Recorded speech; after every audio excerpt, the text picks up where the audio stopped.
What if Izuku Midoriya was reborn as Shadow the Hedgehog? Forget the crybaby. This Izuku doesn't hold back. He dominates with chaos energy, overwhelming power, and zero mercy. A hero who follows his own rules, a promise to protect the world at any cost.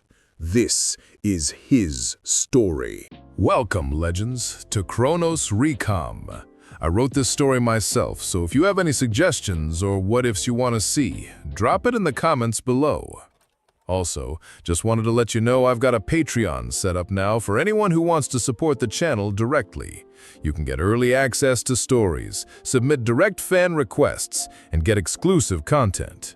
It's totally optional, but if you want to help keep these stories coming, check it out. Links in the description. And don't forget to subscribe, like, and hit that bell so you never miss an upload. Let's dive into this story. The rain fell in sheets across Musutafu City, each drop reflecting the neon glow of advertisements promoting hero merchandise and quirk insurance. Thunder rolled across the skyline as lightning illuminated the silhouette of a figure standing atop a 20-story building, arms crossed, emerald eyes glowing faintly in the darkness.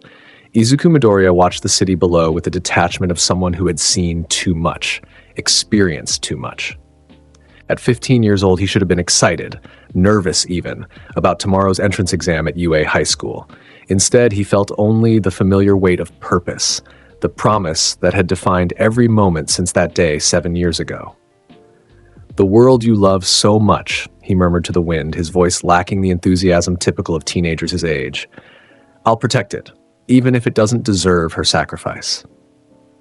The golden rings around his wrists and ankles hummed with barely contained energy, inhibitor rings that kept his power from destroying everything around him. Without them, his chaos energy would run rampant, turning city blocks into craters. He had learned that lesson the hard way. A distant alarm pierced through the rain. Izuku's eyes narrowed as he calculated the direction and distance. 3 kilometers east, a convenience store robbery based on the pattern.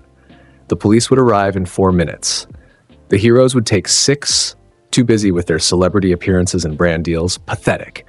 Izuku stepped off the building's edge. The air resistance meant nothing as chaos energy flickered around his body, reality itself bending to his will. He didn't fall. He moved, crossing 3 kilometers in seconds, the world blurring into streaks of light and color. To any observer, he would have appeared as nothing more than a dark green afterimage. He materialized outside the convenience store just as 3 thugs burst through the door, bags of cash in hand. They wore cheap Halloween masks and carried weapons, crowbars, a knife, and what appeared to be a homemade flamethrower. The one with the flamethrower had a mutation quirk that gave him fireproof skin, probably thought that made him invincible. Leaving so soon? Izuku's voice cut through the rain like a blade. The 3 thugs spun toward him, weapons raised. The store clerk inside was crying, blood running down her face from a cut above her eye.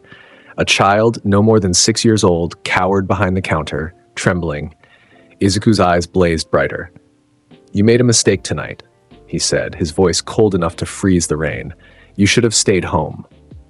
The flamethrower thug laughed, a harsh sound full of false bravado. "Another hero wannabe? Get lost, kid, or you'll..." Izuku moved. To the thugs, he simply vanished. One moment he stood 10 meters away. The next, his fist connected with the flamethrower user's solar plexus with precisely calculated force. Enough to shatter ribs and collapse a lung, but not enough to kill. The thug's eyes rolled back as he collapsed, unconscious before he hit the ground. Chaos Spear. Golden energy materialized from Izuku's palm, forming a javelin of pure chaos that impaled itself through the second thug's shoulder, pinning him to the concrete wall behind him. The man screamed, dropping his crowbar. The third thug, the one with the knife, stood frozen in terror. His hand shook so badly the blade clattered to the ground. "Run," Izuku commanded. "Tell your criminal friends what happens when they victimize the innocent. Tell them the name Izuku Midoriya means their time is up." The thug ran, stumbling over his own feet in his haste to escape. Izuku turned to the store, where the clerk and child stared at him through the shattered door. Fear radiated from them, not fear of the criminals, but fear of him. He saw it in their eyes, the same look everyone gave him when they witnessed his power. They didn't see a hero. They saw something dangerous, something other, good. Let them fear. Fear meant they understood the stakes. "The authorities will arrive in 90 seconds, Izuku said, his tone softening just slightly. "Your injuries are non-critical, but you should seek medical attention regardless." Before either could respond, he was gone.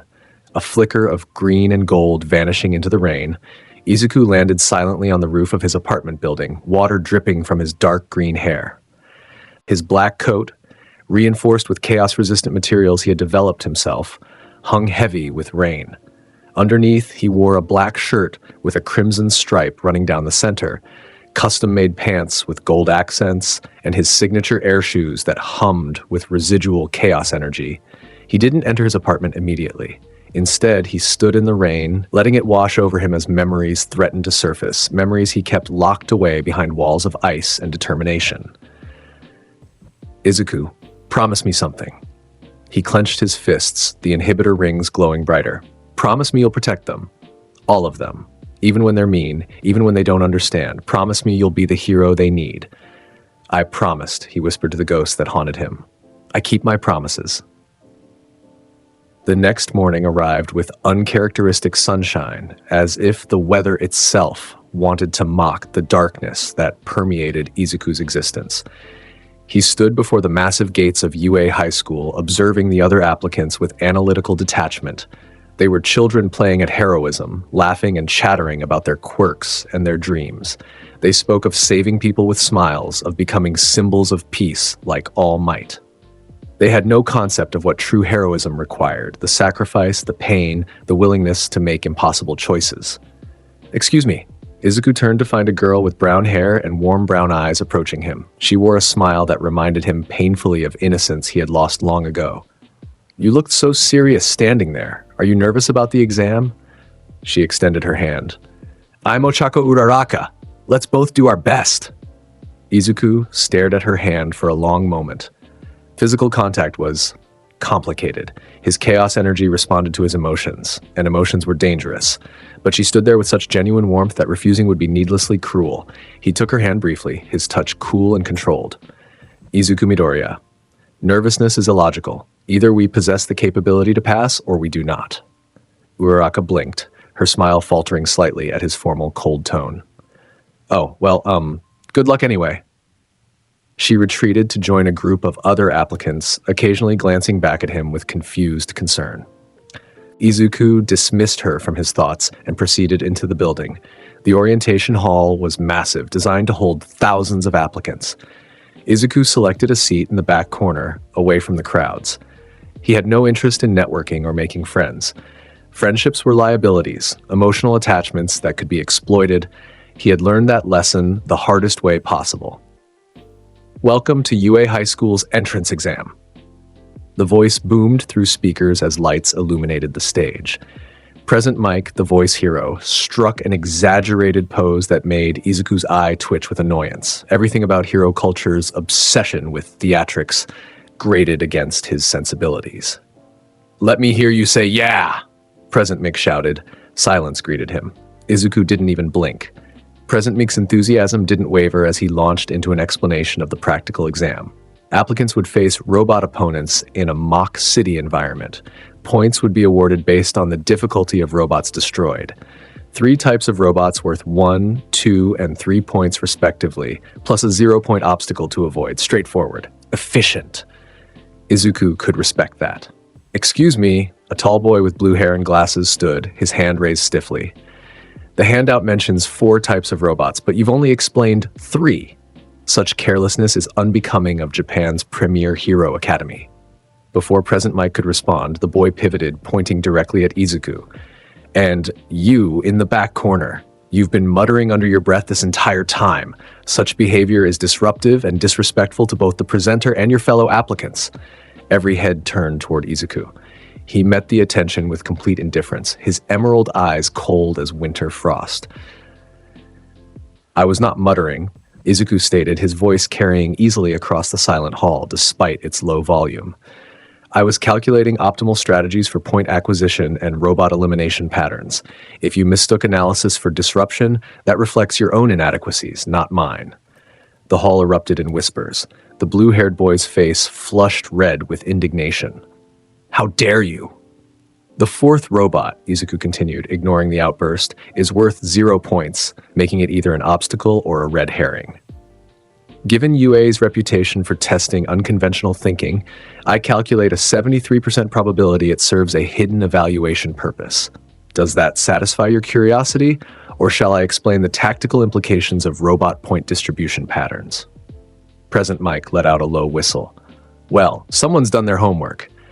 Yeah, little listener, the 0 pointer is just an obstacle to avoid. No points, all danger. The blue-haired boy sat down stiffly, clearly unsettled. Izuku had already dismissed him from consideration, his mind running through combat scenarios and power conservation calculations. The practical exam would be trivial. The real question was how much power he should display. Too little, and he risked not passing. Too much, and he would draw unwanted attention to his true capabilities. A delicate balance.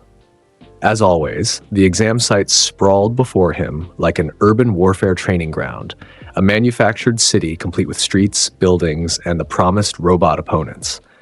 Izuku stood at the entrance of Battle Center A, surrounded by other applicants who bounced nervously or stretched in preparation. Begin! The starting bell barely finished ringing before Izuku moved, his air shoes activated, releasing controlled bursts of chaos energy that propelled him forward at speeds that left the other applicants gaping. Buildings blurred past as he navigated the streets with perfect precision, his enhanced perception processing information faster than normal human capability. A 1-point robot rounded a corner ahead. Izuku didn't slow down. Pathetic. His fist, charged with chaos energy, obliterated the robot's central processing unit with a single strike. Metal shrieked and crumpled as the machine collapsed into sparking ruins. Izuku was already gone, moving toward the next target. 2-point robot, 3-point robot, 1 point, another 3-point. He demolished them with ruthless efficiency, each strike precisely calculated to destroy with minimal energy expenditure. His inhibitor rings glowed steadily, containing the vast reservoir of chaos energy that threatened to overflow with each movement. Other applicants attempted to keep up with him, their quirks flashing in impressive displays. One boy generated ice that froze robots solid. A girl created objects from her body that she used as weapons. A student with engines in his legs kicked through robot armor. They were adequate. Nothing more. Izuku had already accumulated 53 points in 4 minutes when he sensed it, a massive concentration of energy activating at the center of the exam site. The ground trembled as something enormous emerged from beneath the street, the 0-pointer. It towered over the buildings, a colossal robot easily 20 meters tall, bristling with fake weapons and crushing anything in its path. Its design was intended to intimidate, to create panic, to separate those who would run from those who would stand their ground. Applicants screamed and fled. Izuku watched the chaos with analytical interest, noting who ran immediately and who hesitated, scanning for civilians or threats. Then he heard it. Help! Somebody help! The girl from earlier, Uraraka, lay trapped beneath rubble from a collapsed building, the 0-pointer's massive foot descending toward her position. Other applicants ran past without stopping, too focused on their own survival to risk their exam results. Izuku's eyes narrowed to slits. Promise me you'll protect them. His decision was instantaneous. Golden light exploded from his body as he released a fraction of his power. The inhibitor rings glowed white-hot as chaos energy surged through his system, reality itself rippling around him. In that moment, Izuku Midoriya was no longer a teenage boy taking an entrance exam. He was the ultimate weapon, forged in tragedy and tempered by purpose. Chaos control. Time stuttered. The world became molasses as Izuku manipulated the fundamental nature of space-time itself. The 0-pointer's descending foot froze mid-motion. Falling debris hung suspended. Fleeing applicants became statues captured in panic. Izuku moved through the frozen moment with perfect calm. He reached Uraraka's position, chaos energy forming a protective barrier around them both as he lifted the rubble that pinned her leg with casual strength. Then he turned his gaze to the 0-pointer. This is the ultimate power, he stated to the frozen world. He released the time stop, Reality snapped back with thunderous force. The zero-pointer's sensors registered a new target standing directly before it, a target that radiated energy signatures that defied its programming's ability to classify. Izuku raised one hand, chaos energy coalescing into a sphere of golden light that made the air itself scream. Chaos blast. The explosion was contained, precise, devastating. The chaos energy detonated inside the zero-pointer's core with enough force to atomize the central systems while leaving the surrounding area untouched. The massive robot froze, sparks erupting from every joint, before collapsing like a puppet with its strings cut. Silence descended over Battle Center A. Every applicant, every camera, every observer watching from the control room stared in absolute shock at the 15-year-old boy standing in the zero-pointer's shadow, hand still raised, emerald eyes glowing with power that had no business existing in a human body. Time remaining 4 minutes, 37 seconds, Izuku announced to no one in particular. Point total, 53. Adequate. He turned to Uraraka, who stared at him with something between awe and terror. Can you walk? That was... She couldn't form a complete sentence. Your leg is bruised but not broken. You should be capable of ambulation with minimal discomfort. He started walking away, then paused. Avoid large robots in the future. Wait! Uraraka called after him. What was that? That power? I've never seen a quirk like... The exam is not yet concluded, Izuku interrupted. If you wish to pass, I suggest you acquire more points before time expires. He vanished in a flicker of chaos energy, leaving Uraraka and 24 shell-shocked applicants in his wake. The observation room overlooking the exam sites erupted in chaos of a different sort. Did you see that? Present Mike shouted, his usual composure shattered. That kid just one-shot the zero-pointer, the thing designed to be indestructible. More than that, a tired voice drawled. Eraserhead Shota Aizawa leaned forward in his chair, his expression grim. He manipulated time. I watched frame by frame on the replay. The zero-pointer's foot froze mid-descent for exactly 1.7 seconds while he moved normally. That's not a simple quirk. That's reality manipulation.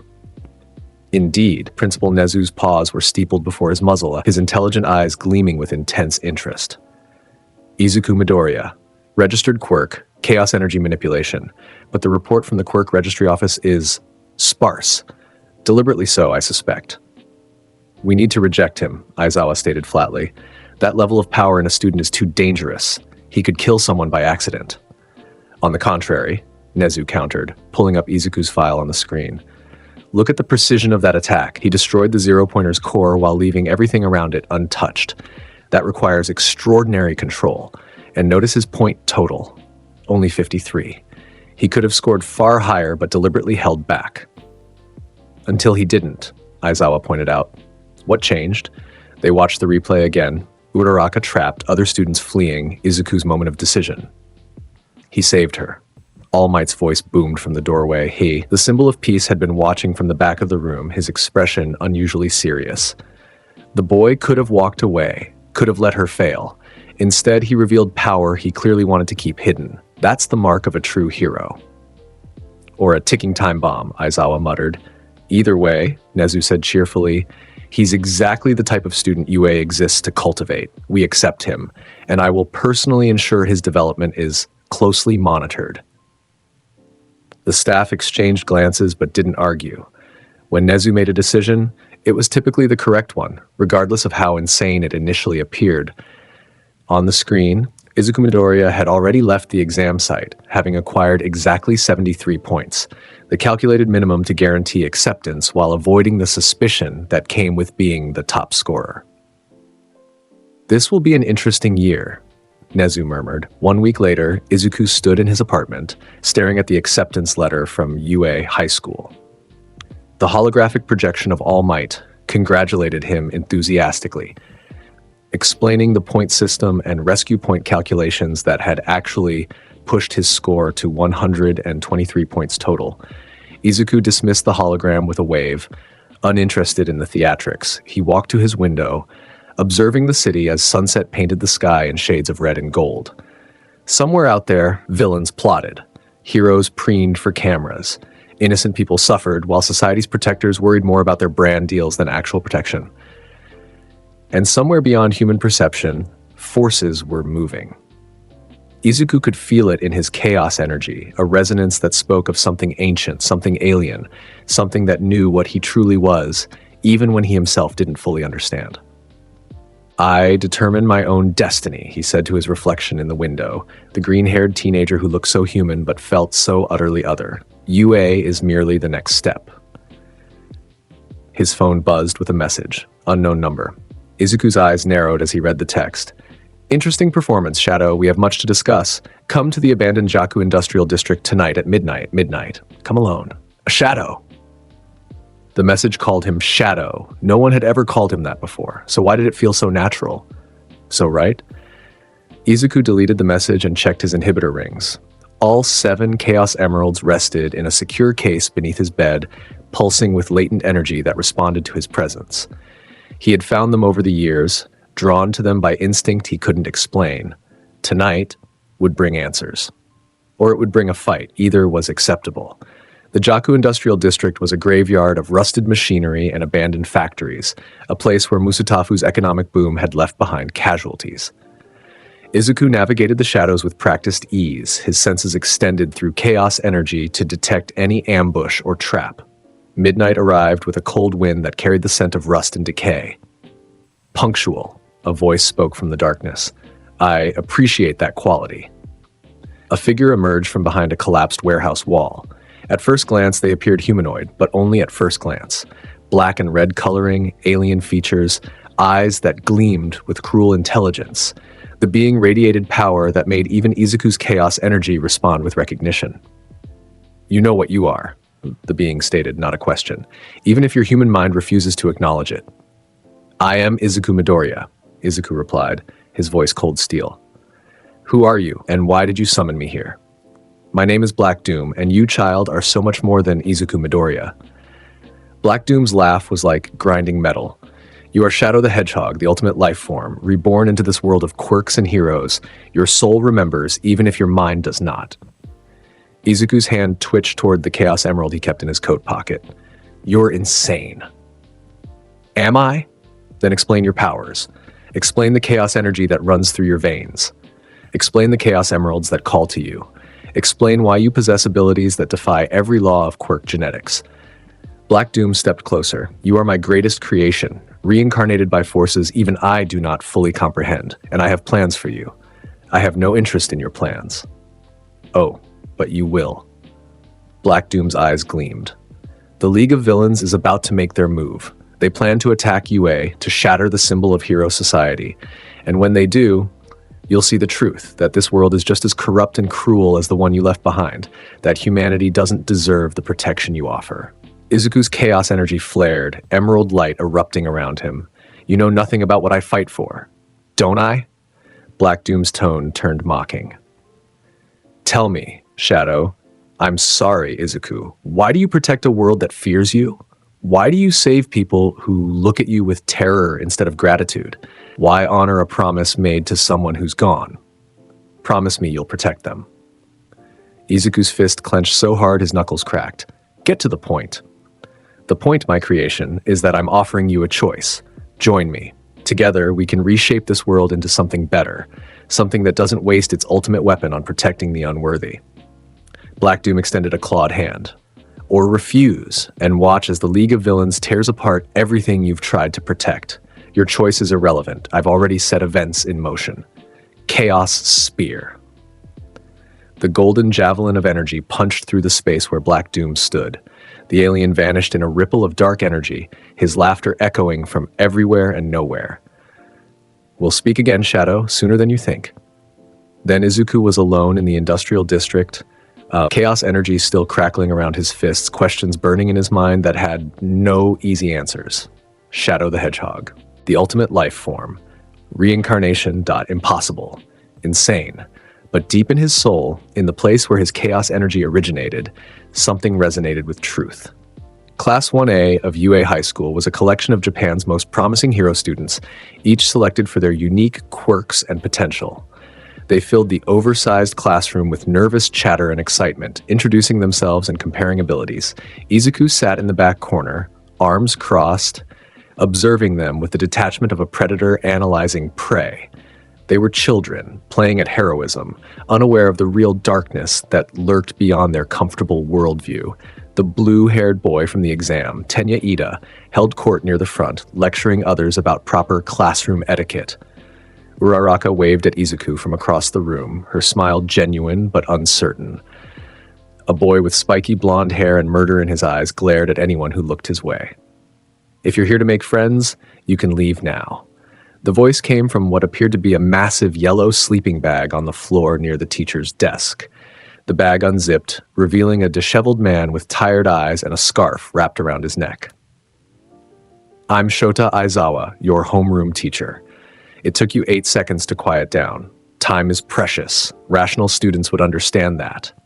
He stood, producing gym uniforms from behind the desk. "We're starting with a quirk assessment test. Change and meet me outside." "But what about the entrance ceremony?" Uraraka asked. "The orientation. UA gives teachers freedom to run their classes as they see fit. Time wasted on ceremonies could be spent training." Aizawa's eyes swept the room. "The student who performs worst in this assessment will be expelled. Welcome to Hero Course." Chaos erupted. Students protested, argued that it wasn't fair, that they just arrived. Izuku stood and walked past them all without a word. Fair or unfair was irrelevant. Results were what mattered. The quirk assessment consisted of 8 tests: 50-meter dash, grip strength, standing long jump, sustained side steps, ball throw, distance run, sit-ups, and seated toe touch. Each test was designed to showcase how quirks enhanced physical capabilities. Izuku stood among his classmates, watching them one by one demonstrate their abilities. Ida's engines carried him through the 50-meter dash in 3 seconds. A girl named Ashido created acid that propelled her through the long jump. The blonde boy, Bakugo Katsuki, hurled the ball with explosion-propelled force that sent it nearly 800 meters. "Izuku Midoriya," Aizawa called. "You're up for the ball throw." Izuku walked to the circle, taking the ball in hand. Every eye was on him, curiosity and suspicion mixing in their gazes. They had all heard about the zero-pointer incident. They wanted to see what he could do. He would show them exactly enough. Chaos control. The ball vanished from his hand, teleporting to a location precisely 2,300 meters away before gravity could even begin to affect it. Aizawa's device registered the distance with a satisfying beep. 2,300 meters, Aizawa announced, his expression unreadable. Stunned silence greeted the announcement. Then chaos. "Holy crap," someone shouted. "That's impossible." "How did he—" "That's enough." Aizawa's quirk activated, his hair rising as his scarf lifted. "Save the commentary for after class." Bakugo's eye twitched with rage. "What the hell was that? Some kind of cheap trick?" "A cheap trick that exceeded your score by 1,500 meters, Izuku replied without looking at him. "If you have complaints about the results, perhaps you should improve your own performance instead of questioning mine." Bakugo's face turned crimson. Small explosions popped in his palms as he took a step forward. "What did you say to me?" "I believe I was sufficiently clear." Izuku finally turned to face him, emerald eyes cold as Arctic ice. "You're loud, aggressive, and rely entirely on raw power without strategy or precision. That makes you predictable. Predictable opponents are easily defeated." "I'll kill you!" Bakugo launched himself forward, explosions propelling him directly at Izuku's face. His right hand reared back for a signature explosion-enhanced punch that could crater concrete. Izuku didn't move until the last possible instant. Then, he simply wasn't where Bakugo's fist was aimed. The blonde boy's momentum carried him past, off balance, and Izuku's leg swept out in a casual motion that sent Bakugo crashing face-first into the dirt. Pathetic. "Both of you, stop," Aizawa commanded, his scarf capturing Bakugo before the boy could launch another attack. "Bakugo, control yourself or you're expelled." "Midoriya, deliberately antagonizing your classmates is not heroic behavior." "I merely stated observable facts," Izuku replied. "If he chooses to respond with violence to truthful criticism, that reflects poorly on his character, not mine." Aizawa's eyes narrowed, but he didn't argue the point. Everyone back to testing. Now.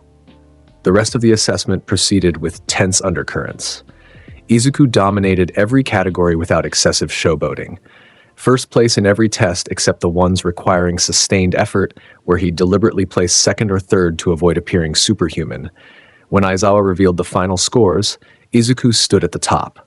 Below him were Yaoyorozu Momo, a girl whose quirk allowed her to create objects from her body, and Todoroki Shoto, the boy with ice and fire abilities. Bakugo Katsuki ranked 4th, his face a mask of barely contained fury.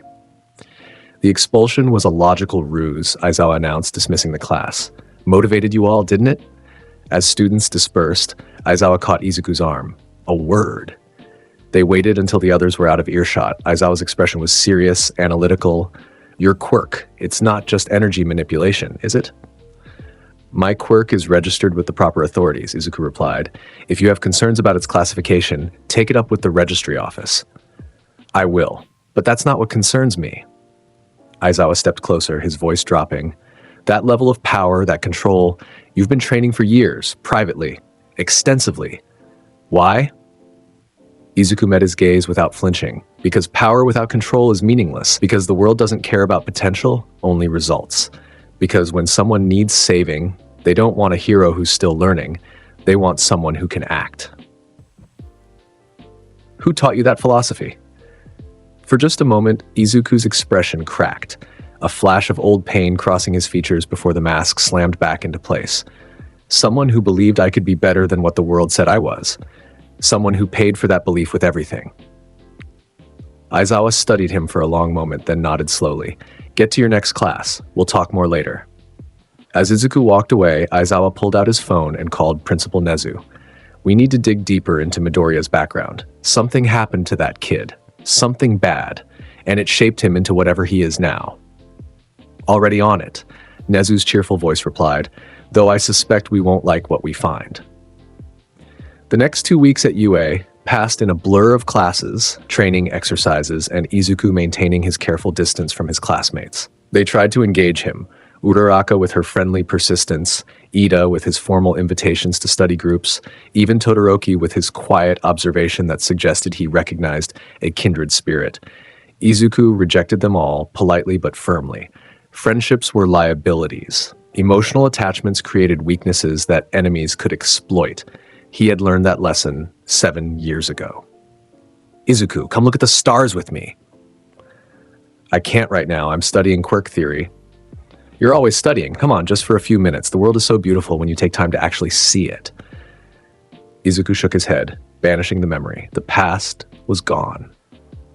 Only the mission remained. His vigilante activities continued after dark. Every night he patrolled the city, stopping crimes with ruthless efficiency. The underground criminal networks had begun calling him the Shadow, a name that resonated with something deep inside him, even as he told himself it was just a coincidence. Black Doom's words haunted his thoughts. Reincarnation, a past life, the ultimate life form, insane, impossible. But the Chaos Emeralds pulsed with recognition every time he touched them. His powers exceeded any logical explanation for quirk genetics, and sometimes in his dreams he saw flashes of another life, a space station, a girl with blonde hair, a promise that transcended lifetimes. Sayonara, Shadow the Hedgehog. Izuku woke from those dreams with tears on his face that he refused to acknowledge. Foundational Hero Studies class, All Might announced with his signature grin, though Izuku noticed the hollowness behind it. Today, we're conducting battle trials. The class erupted in excitement as All Might explained the 2 versus 2 combat exercise. Heroes versus villains, indoor combat, capture the objective, or eliminate the enemy team. Izuku was paired with Uraraka against Bakugo and Ida. Perfect. An opportunity to make a point. The building designated for their match was a multi-story office complex with multiple entry points and dozens of rooms. Bakugo and Ida had 5 minutes to prepare their defense of a fake nuclear weapon on the top floor. Okay, Uraraka said nervously as they stood at the entrance. So, what's our strategy? You will remain here, Izuku stated, already walking toward the building. I will secure the objective alone. What? But we're a team. Your quirk makes you a liability in direct combat against Bakugo's explosions. Remaining outside ensures you won't be injured or taken hostage. He paused at the entrance. I determined my own approach to victory. Before she could protest, he vanished inside. The first floor was empty. Second floor, the same. Izuku's chaos energy extended through the building like sonar, mapping every room, every corridor, every potential ambush point. Third floor. Ida was there, engines at ready, prepared to intercept. Top floor, Bakugo waited at the objective, his fury from their first confrontation clearly not diminished. Izuku chose the direct approach. Chaos control. He teleported from the second floor directly to the fifth, materializing in the objective room behind Bakugo. The blonde boy's eyes widened in shock as he spun, explosions already firing. Too slow. Too obvious. Izuku caught Bakugo's wrist mid-explosion, his grip enhanced with chaos energy that made resistance impossible. He twisted, redirecting the explosion into the wall, then swept Bakugo's legs with casual precision. Your rage makes you sloppy, Izuku observed as Bakugo crashed to the floor. In a real battle, you would be dead. Shut up! Bakugo roared, wrenching free and unleashing a barrage of explosions that would have killed a normal opponent. Izuku's inhibitor rings glowed as he activated a chaos barrier. The explosions washed harmlessly over the golden energy shield, smoke and fire parting around him like water around a stone. Is this the extent of your capability? Izuku's voice carried disappointment. Truly pathetic. Bakugo's next attack was pure fury. No technique, no strategy, just overwhelming firepower. He combined his explosions into a single massive detonation that filled the entire room with concussive force and heat. Through the smoke and fire, emerald eyes glowed. Chaos Spear. 3 golden javelins of energy erupted from the smoke, impacting with Bakugo's shoulders and leg. Non-lethal shots that nonetheless dropped him to the ground, paralyzed by pain. Izuku emerged from the destruction completely unharmed, his expression carved from ice. Hero team wins. Objective secured. Ida burst into the room seconds later, stopping dead at the sight of his defeated partner and the completely unruffled Izuku standing over him. How? Ida stammered. That was less than 30 seconds. 33 seconds, Izuku corrected. Slower than optimal due to Bakugo's emotional instability, prolonging the confrontation unnecessarily. The observation room where the rest of Class 1A watched the match was dead silent. All Might's smile had frozen on his face, his expression troubled despite his heroic facade. He didn't even try, Kirishima whispered. Bakugo hit him with everything, and he didn't even try. That barrier, Yaoyorozu analyzed. It wasn't a physical construct from his body. He manipulated energy itself to create an impenetrable defense. The theoretical applications are staggering. He's scary, Ashido said quietly, and several students nodded agreement. He's efficient, Todoroki countered. No wasted movement, no excessive force. He ended the fight as quickly as possible with minimal damage. That's what a professional hero should do. But he was so cold about it, Uraraka protested. Like Bakugo wasn't even a person, just an obstacle. All Might cleared his throat. Let's move on to the next match. And young Midoriya, good work, but try to coordinate with your partner next time. Heroes work together. The rest of the battle trials proceeded, but everyone's attention kept drifting back to Izuku, who stood apart from the class, arms crossed, face impassive. When Uraraka approached him after class, trying to bridge the gap between them, he dismissed her with polite indifference that hurt worse than outright rejection. That night, as Izuku patrolled the city, he received another message from the unknown number. 3 days. The League of Villains will attack the USJ facility. Save your classmates, Shadow. Prove you're still a hero, or let them die and accept what you truly are. Black Doom.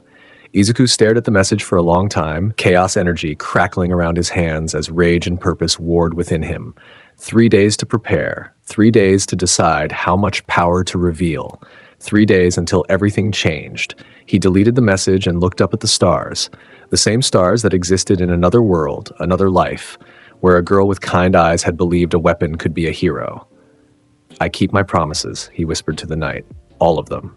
The Unforeseen Simulation Joint, USJ for short, was an impressive facility designed to simulate various disaster scenarios for hero training. 13, the space hero, greeted Class 1A enthusiastically, explaining the different zones available for rescue training.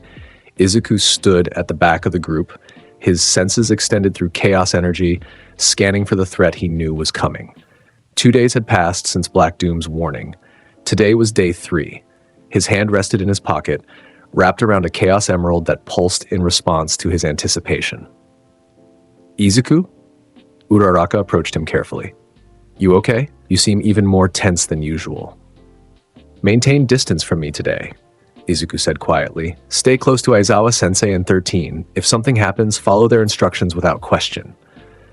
What? Why would something? Reality tore open. A massive black portal materialized at the center of the USJ Plaza.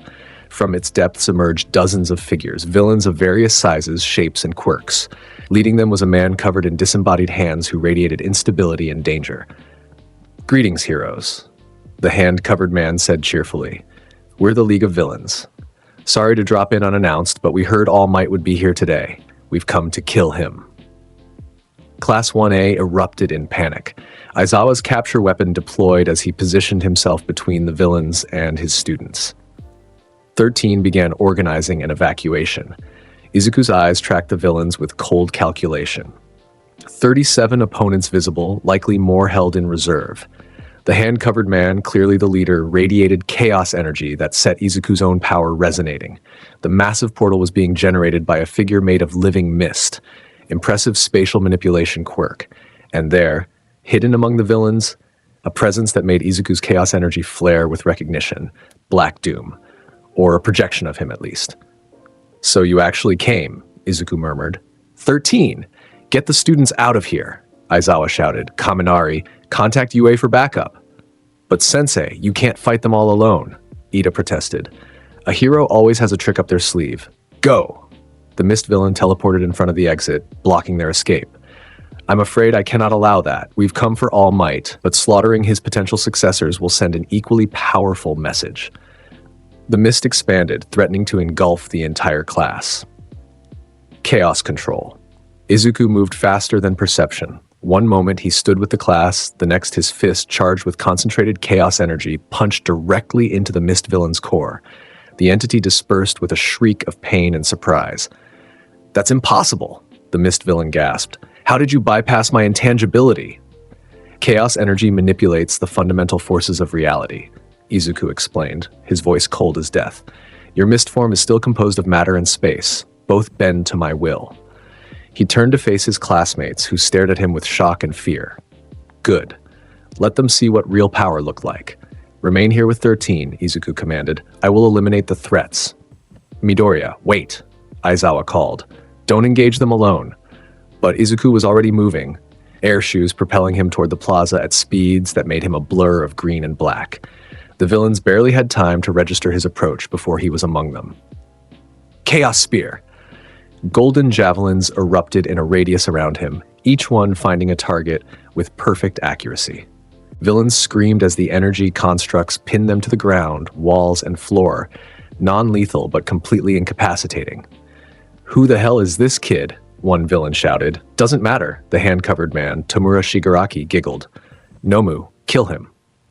From the shadows emerged a creature that made even Izuku pause. Massive, muscular, with exposed brain and dead eyes, a being that radiated power that actually registered as threatening on Izuku's internal danger assessment. "Fascinating," Izuku observed. "Biological weapon, multiple quirks designed specifically for combat. Someone invested considerable resources in creating you." The Nomu didn't respond. It simply moved, fast. Faster than its bulk suggested possible. Its fist crashed toward Izuku's head with enough force to pulverize concrete. Izuku caught it. The shockwave from their collision shattered windows throughout the USJ. The ground beneath Izuku's feet cracked in a spiderweb pattern, but his arm didn't budge. Chaos energy reinforcing his physical body beyond normal human limitations. "Impressive strength," Izuku acknowledged, "but strength alone is insufficient." He twisted, redirecting the Nomu's momentum while simultaneously driving his knee into its exposed gut. The creature tanked the hit without flinching, its shock absorption quirk nullifying the damage. "Oh, this is interesting," Shigaraki laughed, clapping his hands. "Nomu has shock absorption and super regeneration. You can't hurt it no matter how strong you are." Izuku's eyes narrowed. "Your confidence is misplaced." The Nomu launched a barrage of attacks, punches, kicks, grapples, each one delivered with overwhelming force and speed. Izuku evaded most, blocked some, and tanked the few that connected. His chaos barrier flickered with each impact, the energy required to maintain his defense against this monstrosity finally forcing him to exert actual effort. This was what Black Doom had wanted. A situation where Izuku would have to reveal his true capabilities or watch people die. Fine, so be it. This is the ultimate power. Izuku's inhibitor rings began to glow, golden light intensifying as he released another level of his sealed chaos energy. The air itself screamed as reality bent around him, space distorting from the sheer power radiating from his body. Chaos boost. He became speed. The Nomu's fist swung through empty air as Izuku materialized behind it, his hand glowing with concentrated chaos energy. He touched the creature's back with almost gentle precision. Chaos rift. The energy detonated inside the Nomu's body, bypassing its shock absorption by attacking it from within. The creature bellowed, the first sound it had made, as golden light erupted from its mouth, eyes, and every pore. It collapsed to its knees, regeneration struggling to cope with internal damage. Impossible, Shigaraki whispered, his previous confidence evaporating. Nomu is supposed to be able to fight All Might. I am not All Might, Izuku stated, walking past the fallen Nomu toward Shigaraki. I'm something else entirely, and you've made a critical error in judgment. What error? Shigaraki's hand reached toward his own neck, scratching nervously. You assumed I would hold back to avoid killing you. Izuku's hand shot forward, wrapped around Shigaraki's throat, lifting the villain leader off the ground. Chaos energy crackled around his fingers, perfectly controlled. It would take only a thought to release it, to end this threat permanently. I could kill you right now, Izuku said softly. Eliminate you and everyone you've brought with you. The world would be safer. Justice would be served. Then do it, Shigaraki wheezed, eyes wild with madness. Kill me, become the monster they all fear you are. Promise me you'll protect them, even when they're mean, even when they don't understand. Promise me you'll be the hero they need. Izuku's hand trembled. The promise. Always the promise. Chaos control. He teleported Shigaraki across the USJ, depositing him unconscious but alive, near where Aizawa had finished restraining other villains. The mist villain, Kurogiri, attempted to intervene, but another chaos spear pinned him in place. The battle was over in under 5 minutes. Izuku stood in the center of the plaza, surrounded by incapacitated villains, the Nomu struggling to regenerate behind him. His emerald eyes surveyed the destruction, the fear on his classmates' faces, the way even Aizawa looked at him with wary respect. This is who I am, Izuku announced to the silence. This is what I choose to be. If that frightens you, so be it. But understand this, I will protect you, all of you, whether you want me to or not. That's the promise I made, and I keep my promises. From the shadows of the USJ, unseen by anyone else, Black Doom's projection watched with satisfaction. Yes, the alien whispered. Remember who you are, Shadow. Remember what you were created for. The game has only just begun. The aftermath of the USJ incident transformed Izuku's life at UAF Uwineusis in ways both predictable and unexpected. The media descended on the school, desperate for information about the student who had single-handedly defeated dozens of villains and an anti-All Might weapon. UA refused to release his name, citing safety concerns. But within the hero community, everyone knew. The boy with chaos energy manipulation, the first-year student who fought like a seasoned professional, the teenager who had looked a villain in the eyes and chosen mercy when execution would have been easier. Izuku found himself summoned to Principal Nezu's office 3 days after the incident. The office was cozy, filled with comfortable furniture and tea sets that seemed at odds with the serious nature of the meeting. Nezu sat behind his desk, paws folded, intelligent eyes studying Izuku with unnerving focus. All Might stood by the window in his true skeletal form, his usual bravado absent. Aizawa leaned against the wall, arms crossed. Izuku Midoriya, Nezu began, let's have a frank conversation about what you are. I'm a student, Izuku replied, his voice neutral. You're a weapon, Aizawa countered bluntly. A weapon with more power than most pro-heroes. A weapon who's been training in secret for years. The question is, who trained you and why? Silence stretched between them. Izuku's expression remained impassive, but his hands clenched slightly in his lap. Before I answer, Izuku said carefully, I need your word that this conversation remains confidential. Not even the Hero Public Safety Commission can know. That depends on what you tell us, Nezu replied. If you're a threat to... I am not a threat to anyone who doesn't deserve it. Izuku's eyes blazed briefly with chaos energy. But there are forces moving against me. Forces that would use my past, my pain, as a weapon against everything I'm trying to protect. Give me your word or I walk out of this office and you learn nothing. All Might and Aizawa exchanged glances. Nezu tilted his head thoughtfully. You have our word, Nezu finally agreed. This conversation stays between the four of us. Izuku took a deep breath, the mask he wore cracking just slightly. 8 years ago, I was diagnosed as quirkless. My parents, they didn't handle it well. My father left. My mother, she tried, but the disappointment was always there, underneath the forced smiles.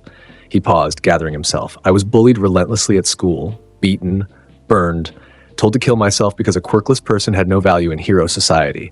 I believed them. I was standing on a rooftop, ready to jump, when she found me. She, All Might prompted gently. Himari. Izuku's voice cracked on the name. Himari Yukimura. She was 7 years old, terminal cancer, 3 months to live according to the doctors. She was in the hospital across the street, saw me from her window, and somehow convinced a nurse to let her go to that rooftop.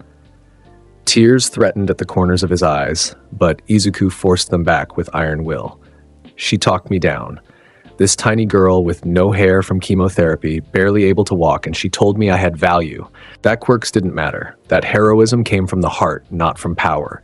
She made me promise to live, to protect people, to show the world that heroes come in all forms.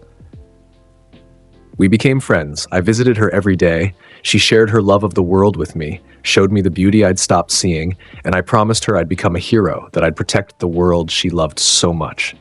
Izuku's voice hardened. Then, my quirk manifested. Chaos energy manipulation, it appeared suddenly, violently, triggered by emotional distress when some kids cornered me in an alley. The explosion put 3 of them in the hospital. It also drew attention, the wrong kind of attention. What kind of attention? Nezu asked, already suspecting the answer. Black Doom. Izuku met their eyes steadily. An alien entity that exists beyond normal perception. He claimed he created my quirk, that I was meant to be his weapon. He tried to manipulate me, to turn me against humanity, and when I refused, his fists clenched until his knuckles turned white. He killed Himari, made it look like her cancer had suddenly progressed, but I felt his energy, saw the traces. He murdered her to punish me for refusing him. The room was deathly silent. She died in my arms, Izuku continued, his voice barely a whisper. 7 years old, 3 weeks before her 8th birthday. The last thing she said to me was to keep my promise, to be the hero she knew I could be, to protect everyone, even the ones who hurt me. He looked up, emerald eyes blazing with determination and pain. So that's what I've done. I trained myself, mastered my quirk in isolation, became strong enough that Black Doom could never threaten anyone I cared about again. I don't make friends because everyone I care about becomes a target. I don't hold back in fights because hesitation gets people killed. I am exactly what I need to be to keep that promise. And Black Doom? Aizawa asked. Is he the one who warned you about the USJ? Yes. He's allied with the League of Villains for his own purposes. The USJ attack was a test. He wanted to see if I'd kill when pushed, if I'd embrace what he calls my true nature. Izuku's expression hardened. I proved him wrong. I'll keep proving him wrong. I determined my own destiny, not him. Nezu sat back, processing the information. This is significantly more complicated than I anticipated. The boy's been fighting a war by himself since he was 8 years old, All Might said quietly. A war none of us knew about. Which brings us to the present, Nezu continued. Izuku, you possess power that rivals or exceeds most professional heroes. You've been operating as a vigilante. Yes, we know about the Shadow, for years, and you're being hunted by an alien entity we can neither detect nor confront. Correct, Izuku confirmed. Then we have a proposal. Nezu's eyes gleamed. You need allies, whether you want to admit it or not. Black Doom proved that by forcing you into a situation where you had to reveal your capabilities. So we're offering you resources, support, and most importantly, connection. I work alone. You worked alone, Aizawa corrected. That ends now. You're part of Class 1A, which means you're part of a team. You don't have to trust them with your full story, but you do need to learn to work with others. That's not a request. And in exchange? Izuku asked warily. You help us understand your powers, Nezu explained. Not to exploit them, but to prepare for Black Doom's next move.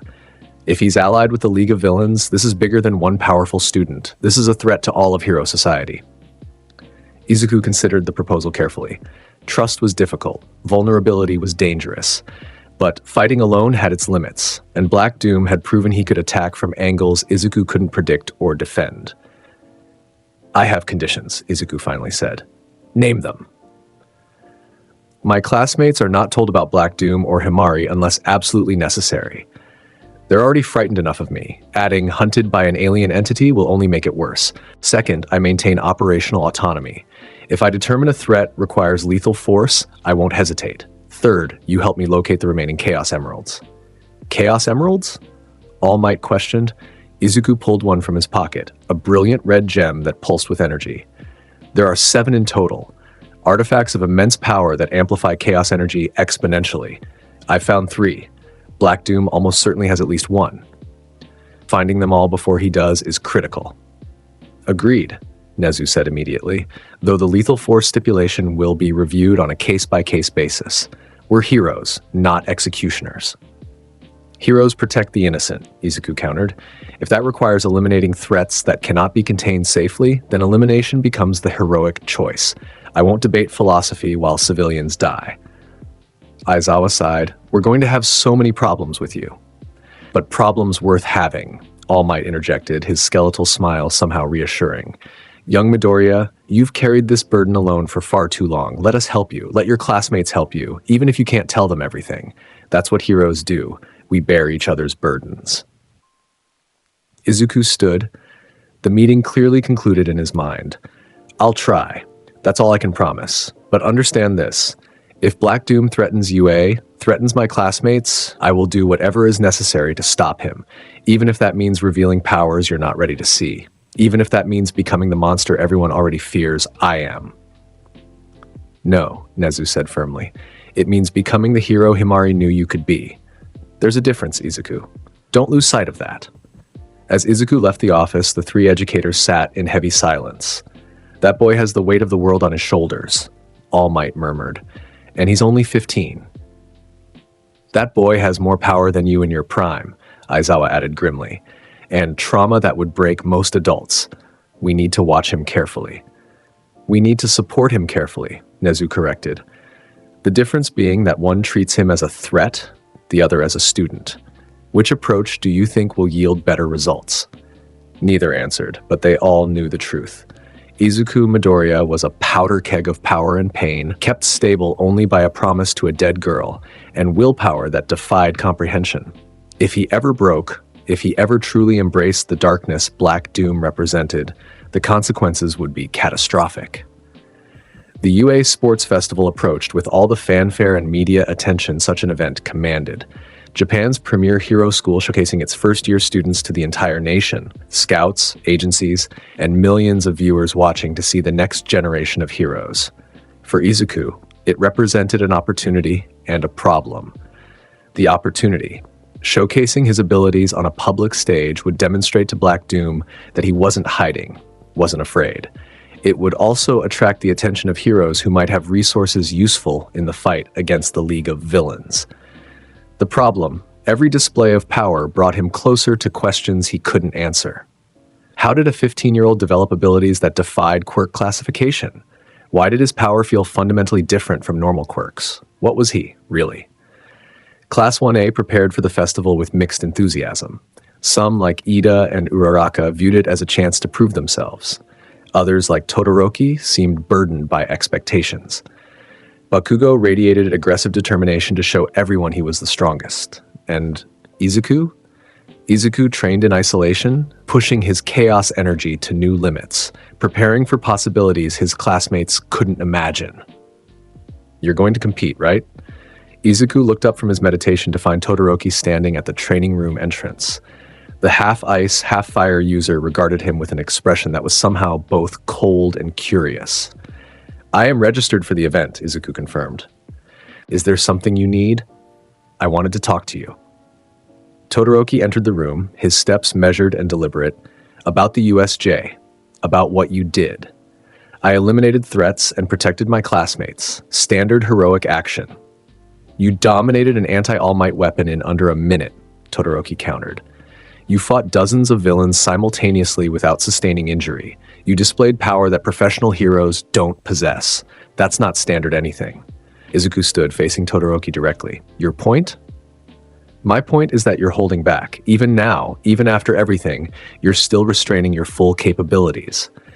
Todoroki's eyes burned with intensity. I recognize it because I do the same thing. My father gave me this fire quirk, but I refuse to use it. I'll become the #1 hero using ice alone just to spite him. That's foolish, Izuku stated bluntly.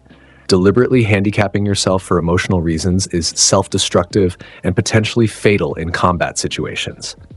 Says the person wearing inhibitor rings that suppress their power. Todoroki shot back. Izuku's eyes narrowed. How do you know about? I pay attention. I notice details. Those rings aren't decorative. They glow when you use your quirk. They're limiters. Todoroki stepped closer. So I'll ask directly, what happens if you remove them? For a moment, Izuku considered lying. Then he decided partial truth might serve better than deception. Catastrophic power output, Izuku said quietly. Without the inhibitors, my chaos energy becomes uncontrollable.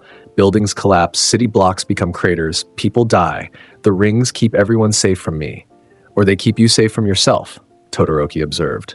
You're afraid of your own power. I'm not afraid. I'm responsible. Izuku's voice took on an edge. Power without control is meaningless destruction.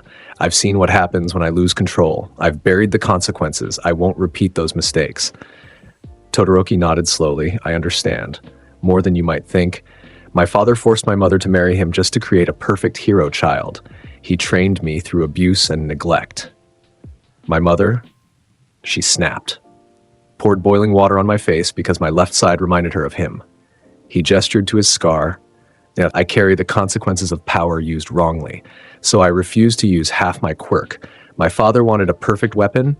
I'll prove him wrong by succeeding without the fire he gave me. That's still foolish, Izuku repeated, but his tone softened slightly. Your fire is yours, not his. Using it doesn't validate his actions, it validates your own choices. Himari taught me that. Himari? Izuku's expression shuddered. Someone who mattered. Someone I lost. She believed we are more than our origins, more than what others try to make us. We determine our own destinies. Then why do you push everyone away? Todoroki challenged. Why do you refuse to let anyone get close? That's letting fear determine your destiny. Before Izuku could respond, an alarm blared through UA's speakers, the emergency signal indicating an immediate threat. Both students immediately moved toward the source. All students evacuate to designated safe zones, a voice announced. This is not a drill. Repeat, this is not a drill. Izuku's chaos energy flared as he extended his senses. There, at the front gate, a massive energy signature that resonated with familiar darkness. Black doom had come to UA. The courtyard was chaos. Students fled in all directions as teachers attempted to organize evacuation. At the center of the panic stood a portal of swirling darkness, and stepping through it came Black Doom himself. Not a projection this time, but his physical form, towering over the humans around him. Greetings, heroes. Black Doom's voice resonated with alien harmonics. I've come to collect what's mine. Pro heroes mobilized instantly. Present Mike's quirk blasted sonic waves at the alien. Cementos raised walls to contain him. Midnight prepared her sleep-inducing fragrance. Black Doom waved a hand, and they all froze, held immobile by dark energy that defied quirk-based countermeasures. Pathetic, Black Doom observed. Your quirks are nothing compared to true power. Now where is... Ah, there you are. His eyes locked onto Izuku, who stood at the building entrance, chaos energy already crackling around his hands. Shadow, Black Doom purred. Or do you still insist on calling yourself Izuku? It matters not. You've demonstrated your power beautifully at the USJ. Now it's time to accept your destiny and join me. I already gave you my answer, Izuku stated coldly. I determine my own destiny, and my destiny is to protect these people from threats like you. Even though they fear you, even though they'll never truly accept what you are, Black Doom's laughter was cruel. Look at them, Shadow. See how they cower. You saved them from the League of Villains, and still they look at you with terror. They'll never see you as a hero, only as a monster who happens to be on their side. Their opinion is irrelevant, Izuku replied. I made a promise. I keep my promises. Ah, yes, the promise to dear Himari. Black Doom's tone turned mocking. Tell me, Shadow, what would she think of you now? This cold, isolated weapon you've become? You've honored the letter of her request while betraying its spirit completely. Rage exploded through Izuku's control. His inhibitor rings blazed with golden light as chaos energy erupted from his body in a visible aura. "Do not speak her name," Izuku snarled, his voice distorted by power. "You murdered her. You took the only person who believed in me and ended her life to spite me. I will never forgive that. I will never forget." Yes, there it is. Black Doom spread his arms wide. The rage, the power. This is what you truly are, Shadow, a weapon of ultimate destruction. Stop pretending to be human and embrace your nature. "I am human," Izuku declared. "I chose to be human. I chose to be a hero. And I choose to end you right here, right now." He pulled all 3 Chaos Emeralds from his pockets, red, cyan, and yellow, each one pulsing with energy that resonated with his own power. The gems orbited around him, amplifying his chaos energy exponentially. Chaos control. Reality bent. Time slowed to a crawl as Izuku moved faster than perception, closing the distance to Black Doom in an instant that felt like an eternity. His fist, charged with the combined power of 3 Chaos Emeralds, crashed into Black Doom's chest with enough force to shatter mountains. The alien staggered back, actually injured, dark energy leaking from the impact point. "Impressive," Black Doom acknowledged, his tone still mocking despite his injury. "But incomplete. You have 3 emeralds. I have 4. Let me show you the difference." Black Doom's form shifted, growing larger, more monstrous. 4 Chaos Emeralds materialized around him, green, purple, blue, and white, their power merging with his alien energy to create something that made even Izuku's vast power seem small by comparison. "This is true power, Shadow. The power of our combined heritage. Join me, and together we'll remake this world into something better. Something that doesn't waste its ultimate weapon on protecting the unworthy." Never. The battle that followed would be remembered in UA's history as the day the school nearly fell. Izuku and Black Doom clashed with power that exceeded human comprehension, their attacks shaking the very foundations of reality. Chaos energy and dark energy collided, creating explosions of force that shattered windows across the entire campus. The pro-heroes could only watch, their own abilities rendered meaningless against opponents operating on this level. Students huddled in shelters, feeling the tremors of each impact, wondering if their school would survive the day. Todoroki, watching from a classroom window, understood with perfect clarity. Izuku had been holding back all along. This was his true power, the force he kept restrained behind those golden rings. And even at this level, he was still fighting carefully, still ensuring his attacks didn't harm the school around him. Chaos Spear, Dark Void. Energy constructs collided midair, annihilating each other in flashes of gold and black. Izuku teleported rapidly, attacking from multiple angles, but Black Doom matched him move for move, countering with alien techniques that defied physics. "You can't win, Shadow," Black Doom taunted. "I have more emeralds, more power. Submit and I'll spare your precious school." Izuku's response was to release another level of power, his inhibitor rings glowing white-hot as they struggled to contain the chaos energy surging through him. His eyes blazed like stars, green energy crackling across his entire body. Chaos Blast! The massive sphere of chaos energy erupted from Izuku's hands, expanding to engulf Black Doom completely. The explosion was contained, directed purely at its target, but its power was undeniable. When the light faded, Black Doom's form was cracked, leaking dark energy from dozens of wounds. "Enough," Black Doom snarled, his mocking tone finally absent. "You want to be a hero? Fine. But understand this, Shadow, the League of Villains is only the beginning. Forces are moving that will force you to choose between your precious promise and your survival.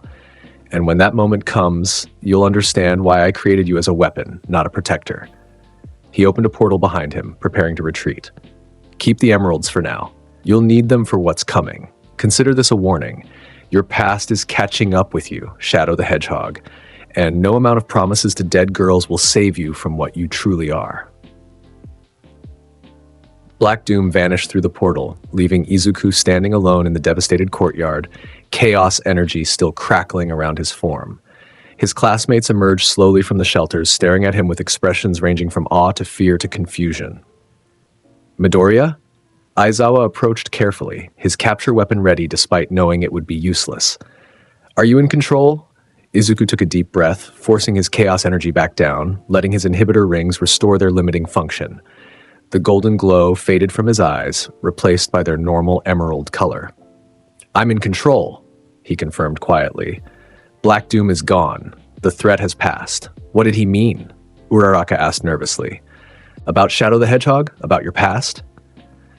Izuku turned to face his classmates, seeing in their eyes the same question he'd been running from his entire life. "What are you?" "It means," he said slowly, carefully, "that I have enemies beyond normal villains. It means my quirk has origins I don't fully understand, and it means that being my classmate puts you all in danger." "So what?" Kirishima stepped forward, his usual enthusiasm subdued but present. "We're training to be heroes. Danger is part of the job." "This isn't normal hero work," Izuku countered. "Black Doom is beyond anything the hero ranking system is designed to handle. He's alien, ancient, and obsessed with turning me into a weapon. Proximity to me makes you targets." "Then we become stronger," Todoroki stated firmly. "Strong enough to stand beside you instead of cowering behind you." "That's what you meant earlier, isn't it? When you said I was being foolish by limiting myself, you were talking from experience." Izuku studied Todoroki for a long moment, then nodded slowly.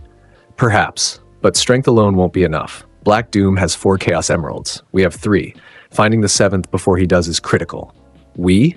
Ida questioned. "You're including us in this?" "I?" Izuku hesitated, the walls he'd built around himself warring with the logic that he couldn't fight this battle alone anymore. "I need allies," admitting that doesn't come easily, but Black Doom made his move against UA specifically to force my hand. If I continue isolating myself, he'll just escalate until he threatens everyone I'm trying to protect. "So you're finally going to let us in?" Uraraka asked, hopefully. "Let us be your friends?" "I'm going to let you fight beside me," Izuku corrected, unable to quite agree to the word friends. "If you're willing to accept the risks, fair. If you're willing to face threats that most pro-heroes couldn't handle. If you're willing to stand with someone the world fears as much as it needs." "Hell yeah!" Bakugo's voice cut through the moment, the blonde striding forward with his usual aggressive confidence. "About damn time you stop treating us like weaklings. I don't know what that alien bastard is, but if he wants a fight, he'll get one." "Bakugo." Aizawa started. "Shut up, sensei." Midoriya destroyed the 0-pointer, and that Nomu thing. He just went toe-to-toe with an alien and drove it off. Meanwhile, we've been sitting on the sidelines like scared children. Bakugo glared at Izuku with fierce determination. "I'm going to surpass you. I'm going to prove I'm the strongest, but I can't do that if you keep fighting alone and not giving me a target to measure against." Izuku almost smiled. "Almost. Fair enough. Though surpassing me would require capabilities you don't currently possess. Then I'll develop them," Bakugo shot back. "Just you watch." The tension broke as other students murmured agreement. Even those who clearly feared Izuku's power seemed willing to accept him as an ally, if not quite a friend. It was more than he'd hoped for, if less than Himari would have wanted. "Very touching." Nezu's voice interrupted as the principal approached, flanked by more pro-heroes. "But we have immediate concerns. Black Doom attacked UA directly and demonstrated power that exceeds our ability to counter. We need strategies, contingencies, and most importantly, information." "Agreed," Izuku said. "But first, the sports festival." "You still want to participate?" All Might asked, surprised. "After everything that just happened?" "Especially after what just happened," Izuku confirmed. "Black Doom wants me to hide, to fear revealing my capabilities. The sports festival is a public stage where I can demonstrate exactly what I'm capable of without restraint. Let him see that I'm not afraid. Let him understand that humans are stronger than he believes. Plus," he added with a ghost of dark humor, "if I'm going to have allies fighting beside me, they need to understand exactly what they're allying with. The sports festival will make that abundantly clear." Aizawa groaned. "This is going to be a disaster." "Probably," Nezu agreed cheerfully, "but a spectacular one. Midoriya has a point. Hiding after Black Doom's attack would send the wrong message. We proceed with the festival as planned, with enhanced security measures and emergency protocols. And Midoriya? Yes? Try not to destroy the entire stadium. We do have a budget to consider." Izuku's lips twitched in what might have been the beginning of a smile. "I'll do my best." The UA Sports Festival dawned bright and clear, as if the universe itself wanted to provide perfect conditions for the spectacle to come. The stadium was packed with thousands of spectators, millions more, watching from screens across Japan.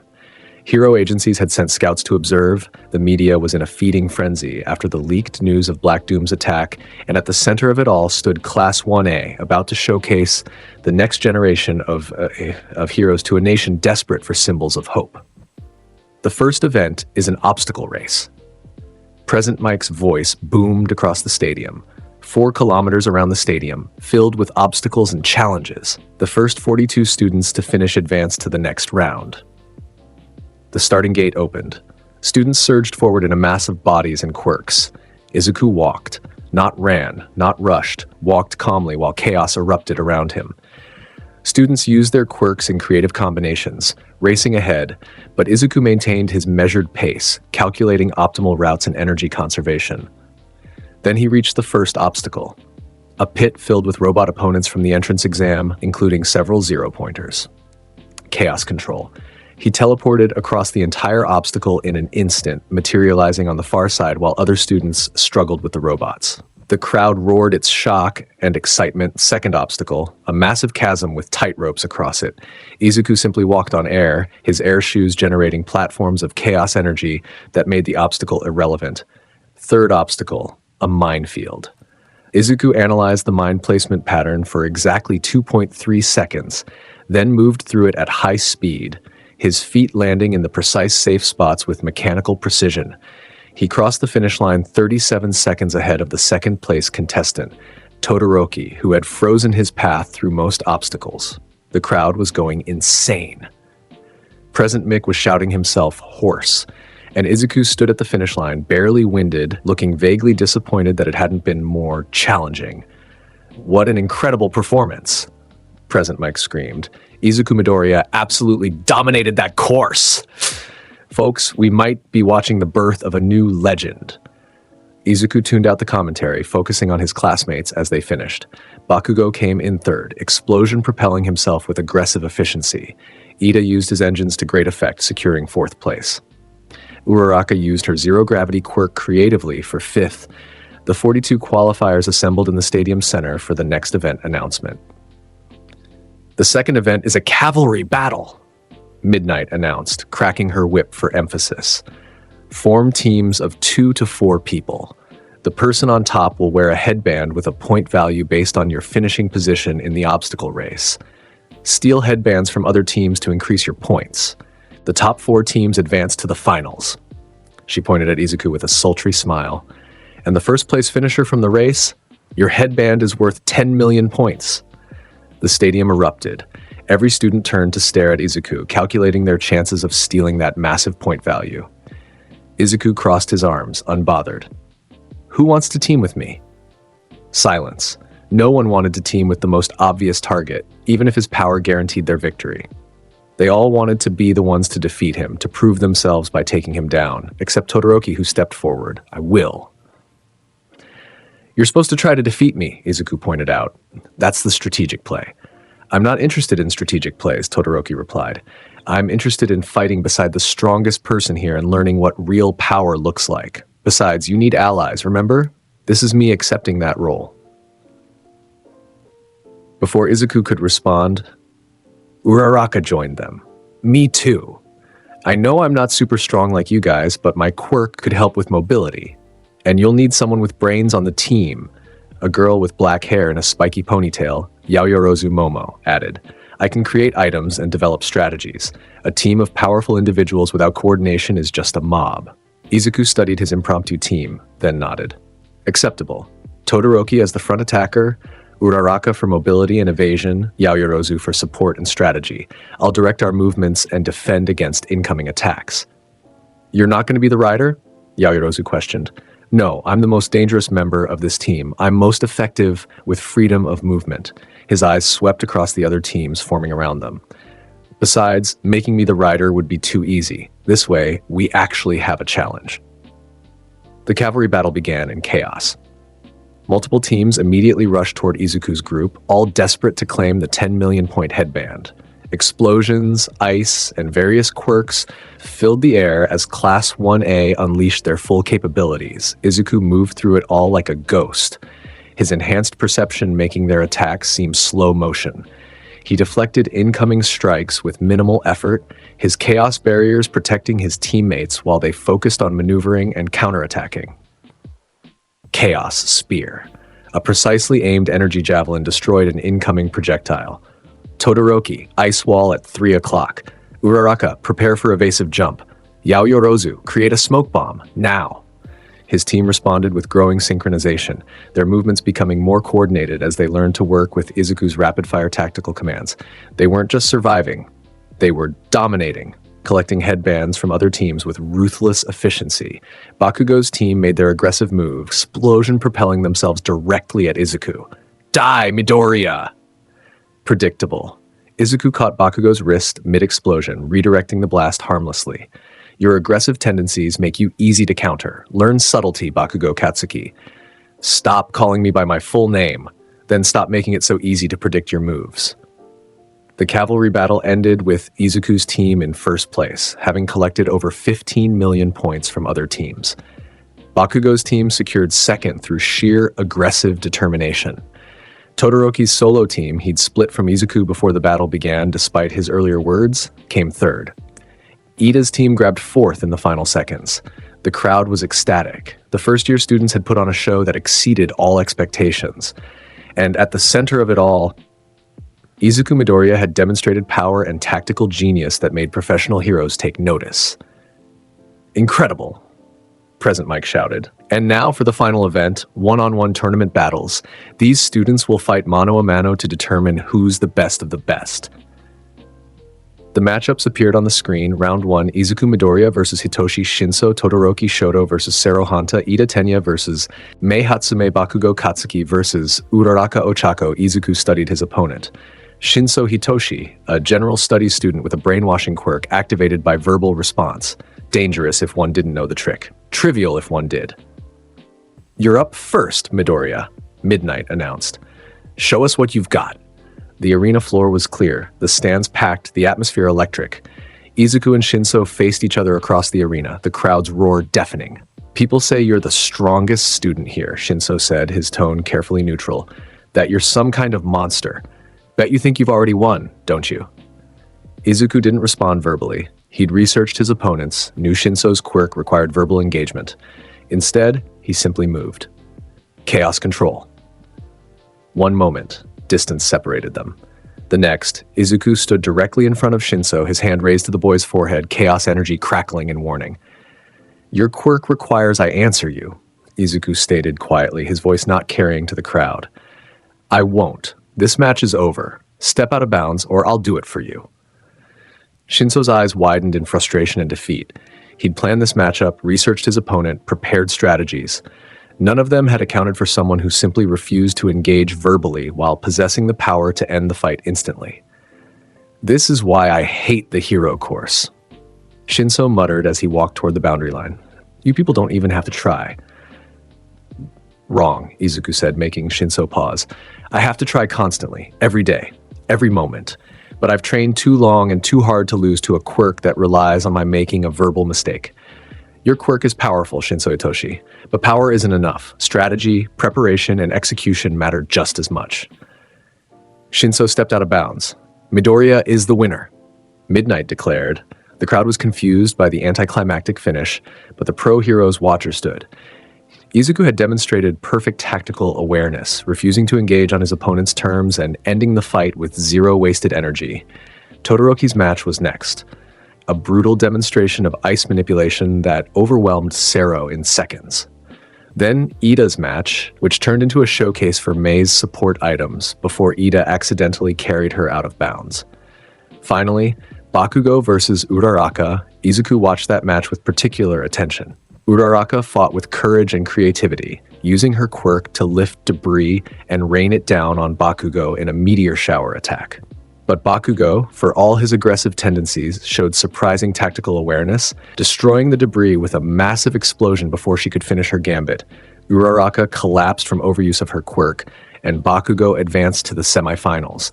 The semifinal matchups appeared: Izuku versus Todoroki and Bakugo versus Ida. Izuku and Todoroki faced each other on the arena floor, the crowd silent with anticipation. This would be a clash of titans, the chaos energy manipulator versus the dual element prodigy. "I'll hold nothing back," Todoroki declared, ice already forming around his right side. "You deserve my full strength." "You're still not using your fire," Izuku observed. "Still letting your father control your choices through your rebellion against him. Pathetic." Todoroki's ice erupted in a massive glacier aimed at consuming Izuku entirely. The crowd gasped at the scale and power of the attack. Chaos blast. Golden energy exploded from Izuku's position, vaporizing the ice before it could reach him.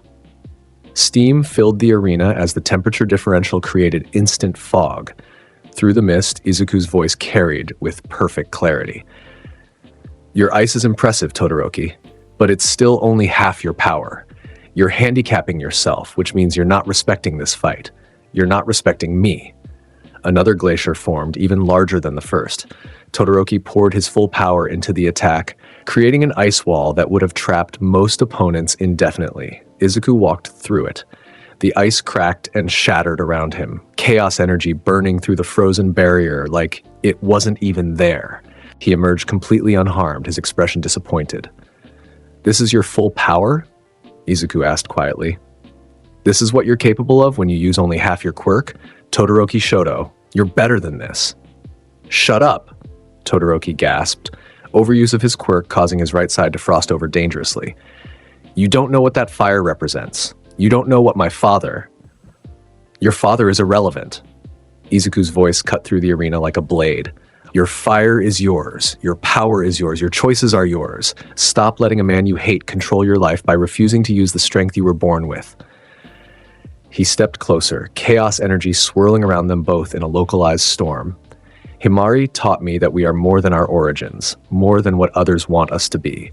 We determine our own destinies, Todoroki. So determine yours, right here, right now. Stop being your father's puppet through rebellion and become your own person through choice." Todoroki stood frozen, not by his own ice, but by the weight of Izuku's words. His left side, dormant since childhood, began to heat. Flames flickered, small at first, then growing. Todoroki's voice cracked. "I want to be my own hero." "Then be one," Izuku said simply. "Show me your real power. Honor this fight with everything you have." Flames erupted from Todoroki's left side, melting the ice around him in an instant. The crowd roared as he combined both elements for the first time in years, ice and fire spiraling around each other in a beautiful display of perfect balance. "Thank you," Todoroki said, tears streaming down his face, "for reminding me who I want to be." His next attack was magnificent. Ice and fire combined into a devastating assault that would have destroyed most opponents. The arena cracked under the strain. Concrete vaporized. The air itself screamed. Izuku met it head-on with Chaos Blast, golden energy colliding with elemental fury in an explosion that shook the entire stadium. When the smoke cleared, both students stood at opposite ends of the arena, battered but unbroken. "Again," Izuku commanded, a rare smile crossing his face. "Show me more." What followed was a battle that would be replayed on news channels for weeks. Todoroki pushed his quirk to limits he'd never explored, combining his elements in creative ways that showcased true genius. Izuku responded with increasing levels of power, his chaos energy techniques painting the arena in gold and green. They were both laughing by the end, not from humor, but from the pure joy of fighting an equal, of pushing each other beyond previous limitations. The match ended when Todoroki finally collapsed from exhaustion, his body unable to sustain the power output he'd been maintaining. Izuku stood over him, barely winded, and extended a hand. "You fought well," Izuku said, helping Todoroki to his feet. "That's the hero you can be when you stop limiting yourself. Remember this feeling." "I will," Todoroki promised, "and next time, I'll win. I look forward to it." The final match was Izuku versus Bakugo, after the blonde had destroyed Ida with overwhelming explosive power. Bakugo stood across the arena from Izuku, murder in his eyes but also something else. Respect, grudging and reluctant, but present. "I'm going to beat you," Bakugo declared, "no matter what it takes." "You're welcome to try," Izuku replied. "But understand this, Bakugo Katsuki, I won't hold back for your pride. If you want to face me seriously, I'll respond seriously. Bring it! The fight lasted 7 seconds. Bakugo launched himself forward with his most powerful explosion yet, speed and power combining into an attack that would have hospitalized most students. Izuku waited until the last possible instant, then activated Chaos Control. Time stuttered. Bakugo froze mid-attack. Izuku walked calmly to the boundary line, placed one hand on Bakugo's shoulder, and released the time stop. Reality snapped back. Bakugo's momentum carried him directly out of bounds before he could even process what had happened. Bakugo Katsuki is out of bounds. Izuku Midoriya wins the UA Sports Festival. The crowd erupted. Bakugo stared at Izuku with shock and rage and disbelief. What? How did you? Time manipulation, Izuku explained calmly. One of Chaos Energy's capabilities. You never had a chance, Bakugo, but you fought with determination and skill. That's worth acknowledging. I don't want your acknowledgement, Bakugo screamed. I want to win. Then become stronger, Izuku replied, turning away. Strong enough that time manipulation won't be enough to stop you. I determine my own destiny. You determine yours. The distance between us is the gap you need to close. All Might descended from the stands to present the medals. First place, Izuku Midoriya. Second place, Bakugo Katsuki. Third place, Todoroki Shoto, as All Might placed the gold medal around Izuku's neck. The symbol of peace whispered, "You gave them hope today, young Midoriya. Hope that the next generation can protect them. That's true heroism." Izuku looked out at the cheering crowd, at his classmates who now viewed him with something closer to respect than fear, at the world that had rejected him as Quirkless and now celebrated him as its strongest student. "I keep my promises, Himari," he whispered too quietly for anyone else to hear. "I'll protect them all, no matter what it costs me." From somewhere beyond perception, in a dimension between worlds, Black Doom watched the broadcast of the sports festival with narrowed eyes. "Impressive, Shadow," the alien murmured. "You're gathering allies, revealing your power, becoming the hero you think she wanted you to be. But the game is far from over, and when I'm finished, you'll understand that promises to dead girls can't save you from your own nature." He turned to address figures hidden in shadow, members of the League of Villains waiting for his commands. "Begin Phase 2. It's time to show Shadow what he's truly fighting for, and what he'll lose in the process." In his apartment that night, Izuku stood by the window, 3 Chaos Emeralds orbiting around him as he meditated. The sports festival had been a success, but Black Doom's threat loomed larger than ever. 4 more Chaos Emeralds remained unfound. The League of Villains was planning something big, and somewhere in the depths of his soul, memories that weren't his own continued to surface, flashes of a life he'd never lived, a girl with blonde hair who reminded him of Himari, a promise that transcended time and space. "Who am I really?" he asked the darkness. The Chaos Emeralds pulsed in response, their energy resonating with the question that had no easy answer. And in the distance, sirens wailed as a city that never slept continued its endless dance between heroes and villains, light and shadow, hope and despair. Izuku Midoriya, or Shadow the Hedgehog, or whoever he truly was, stood at the center of it all. A weapon trying to be a hero, a boy trying to keep a promise to a dead girl, a soul trying to determine its own destiny in a world that wanted to decide for him, the ultimate power, the ultimate life form. The ultimate hero, or the ultimate weapon. Time would tell which truth would prevail. The night air was cold against Izuku's skin as he stood by his apartment window, 3 Chaos Emeralds orbiting his form in a slow hypnotic rhythm. Their light painted the walls in shifting hues of red, cyan, and yellow, reminders of power barely contained, of a destiny he hadn't chosen but couldn't escape. Who am I really? The question hung in the darkness, unanswered. His reflection in the glass showed a 15-year-old boy with unruly green hair and emerald eyes that had seen too much. But sometimes, in the corner of his vision, he glimpsed something else. A black and red hedgehog with eyes like crimson fire, a being created as a weapon who had chosen to be a hero. Shadow the Hedgehog. The name resonated in his soul with the weight of truth he couldn't fully comprehend. Black Doom's words from the USJ attack echoed in his memory. You are my greatest creation, reincarnated by forces even I do not fully comprehend. Insane, impossible, but the Chaos Emeralds pulsed with recognition. His powers defied every law of quirk genetics, and In his dreams, he saw her. Blonde hair, blue eyes, a smile that could light up the universe. Promise me you'll protect them, Shadow. Promise me. I always keep my promises, Maria. Izuku's hand clenched into a fist. Himari's face overlaid Maria's in his mind. 2 girls, 2 promises, 2 lives intertwined across time and space. He had failed Maria once. He would not fail Himari's memory. His phone buzzed. Unknown number. The game enters its final stage, Shadow. The League of Villains has located the remaining Chaos Emeralds. If you want them, you'll have to fight for them. Tomorrow night, Kamino Ward. Come alone or your precious classmates die. Izuku deleted the message, chaos energy crackling around his fingers. Alone. The aliens still didn't understand. Izuku had always fought alone.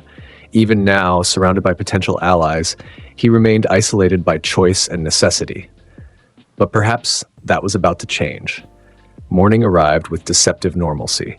Class 1A filed into their homeroom, chattering about the sports festival, about internship offers, about the future. Izuku sat in his usual spot at the back, observing them with detached analysis. Todoroki entered, his expression thoughtful. Their eyes met across the room, and the dual-element user nodded once. Acknowledgement of what had passed between them during their fight. Of the barrier Izuku had begun to lower, however slightly, Bakugo stormed in, glaring at Izuku with barely contained fury. The blonde had been silent since his 7-second defeat in the finals. His pride shattered, but his determination somehow intensified. Uraraka waved cheerfully, her smile genuine, despite the way Izuku had brushed aside her attempts at friendship. Ida stood at attention near the front, ever proper. Yaoyorozu reviewed notes. Kirishima cracked jokes with Kaminari. Children playing at heroism, unaware of the war being waged in the shadows. Aizawa entered, his expression more exhausted than usual. Congratulations on completing the sports festival. Your performances have attracted attention from hero agencies across Japan. We'll be discussing internship placements today. He paused, his eyes finding Izuku. However, first we need to address security concerns following Black Doom's attack on UAA. Principal Nezu has implemented additional safety protocols. If anyone receives suspicious communications or notices unusual activity, report it immediately. Izuku's phone felt heavy in his pocket. He should report Black Doom's message. Should alert the faculty, request backup, follow proper protocol, but Black Doom had threatened his classmates, had made this personal, and Izuku didn't trust anyone else to end this threat permanently. I determine my own destiny, he murmured under his breath. After class, Todoroki approached him in the hallway. Midoriya, a moment. They stepped into an empty classroom. Todoroki's heterochromatic eyes studied Izuku with uncomfortable intensity. You're planning something. Todoroki stated, I can see it in your posture. You're preparing for a fight. That's none of your concern. It is if you're about to do something reckless. Todoroki crossed his arms. You told me to stop letting my father control my life through rebellion. Now I'm telling you, stop letting your past control your present through isolation. You have allies now. Use them. Allies become liabilities when the enemy specifically targets them. Or they become force multipliers when properly utilized. Todoroki's voice carried conviction. I've been researching chaos energy manipulation. Your powers operate on principles beyond normal quirk mechanics. That makes you unique, but not invincible. Black Doom demonstrated he can match your abilities. Fighting him alone is tactically unsound. Izuku's eyes narrowed. You presume much, Todoroki Shoto. I presume nothing. I observe and analyze, just as you taught me. Todoroki stepped closer. Whatever you're planning, you need backup. Let me help. Why? Because you help me rediscover who I want to be. Because you're stronger than anyone I've ever met. And even you shouldn't fight alone. Because... Todoroki paused, searching for words. Because I think Himari would want you to have friends fighting beside you, not just promises driving you forward. The name struck like a physical blow. Izuku's chaos energy flared involuntarily, green light crackling around his form. How do you know that name? I heard you whisper it after our match. I saw your expression when you said it. Todoroki didn't flinch from the display of power. Whoever she was, she meant everything to you. And I think honoring her memory means more than just fighting. It means living, connecting, trusting. Izuku's energy subsided. For a long moment, silence stretched between them. Tomorrow night, Izuku finally said, Kamino Ward. Black Doom has the remaining 4 Chaos Emeralds. I'm going to take them from him and end this threat permanently. If you want to help, meet me there at midnight. But understand, this won't be like the sports festival. This will be war. I understand. Todoroki's expression hardened with determination. I'll be there. Come alone. Tell no one.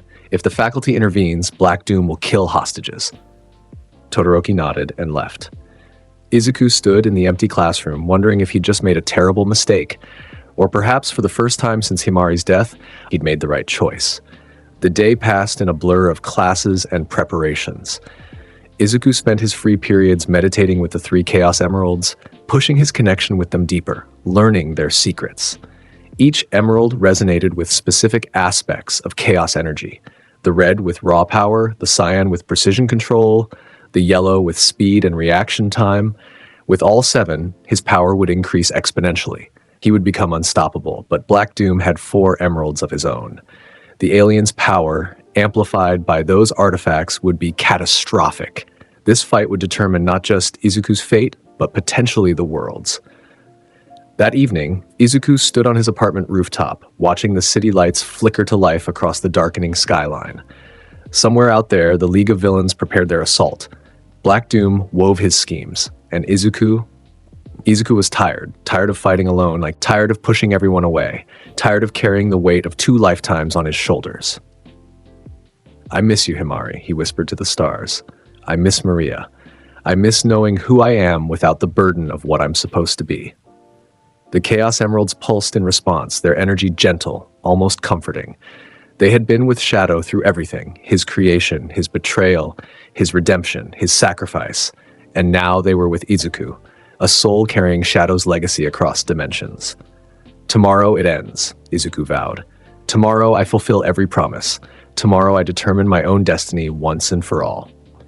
His phone buzzed. This time the message was from Todoroki. Bakugo knows something's happening. He's following you tomorrow. Couldn't stop him. Izuku almost smiled. Of course, Bakugo would insert himself into this. The blonde's pride wouldn't allow him to be left behind, especially after his humiliating defeat at the sports festival. Fine, Izuku texted back. Both of you, midnight, Camino Ward Warehouse District. Don't be late. Another message from an unknown number. Saw your text to half and half. I'm coming too. Try to stop me. Bakugo. Izuku shook his head. Allies. He was gathering allies despite his best efforts to remain isolated. Perhaps this was inevitable. Perhaps this was what Himari had wanted all along. Not for him to fight alone, but to fight together with others who shared his determination. I'll try it your way, he said to Himari's memory. But if they get hurt, I'm never forgiving myself. The stars offered no answer, but somehow, Izuku felt her approval anyway. Midnight in Camino Ward arrived with unnatural silence. The warehouse district, normally bustling with late-night operations, stood empty and dark. Izuku crouched on a rooftop, overlooking the designated meeting point. His chaos energy extended like sonar, mapping every structure, every shadow, every potential threat. Todoroki appeared first, ice crystals forming in his wake as he navigated across rooftops with practiced ease. His costume had been modified since the sports festival, designed to handle both his ice and fire simultaneously. Bakugo came next, explosions propelling him through the air with controlled aggression. His costume remained unchanged, all function over form, designed to maximize his explosive quirk's potential. They landed on Izuku's rooftop simultaneously, both students eyeing each other warily before focusing on him. You're late, Izuku observed, by 37 seconds. Traffic, Bakugo growled. Now where's this alien bastard you're fighting? Patience, Bakugo Katsuki. He'll reveal himself when he's ready. Izuku stood, his inhibitor rings glowing faintly in the darkness. Before we proceed, understand the stakes. Black Doom is not a villain you can defeat through determination and willpower alone.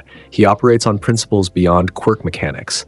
His power rivals mine at full output, and he has 4 Chaos Emeralds amplifying his abilities. So we take them from him, Todoroki said simply. You need all 7 to maximize your power. We help you collect them, then you finish him. It won't be that simple. It never is, Bakugo interjected.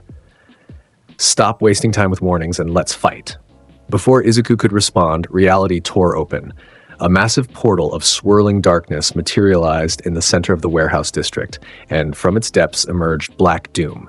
his form towering and terrible. 4 Chaos Emeralds orbited him, green, purple, blue, and white, their light casting eerie shadows across the empty streets. Behind Black Doom came the League of Villains. Shigaraki Tomura, hands covering his face and neck. Kurogiri, living mist and spatial manipulation. Dabi, blue flames already flickering around his scarred form. Toga Himiko, knives gleaming in the emerald light. Spinner, Magni, Mr. Compress, all the villains who had attacked USJ, now assembled for what Black Doom clearly intended as a final confrontation, and standing among them, rebuilt and modified, the Nomu from USJ. Its exposed brain pulsed with unnatural energy, its dead eyes fixed on Izuku with single-minded purpose. Shadow. Black Doom's voice resonated across the district. You brought allies. How sentimental. And how foolish.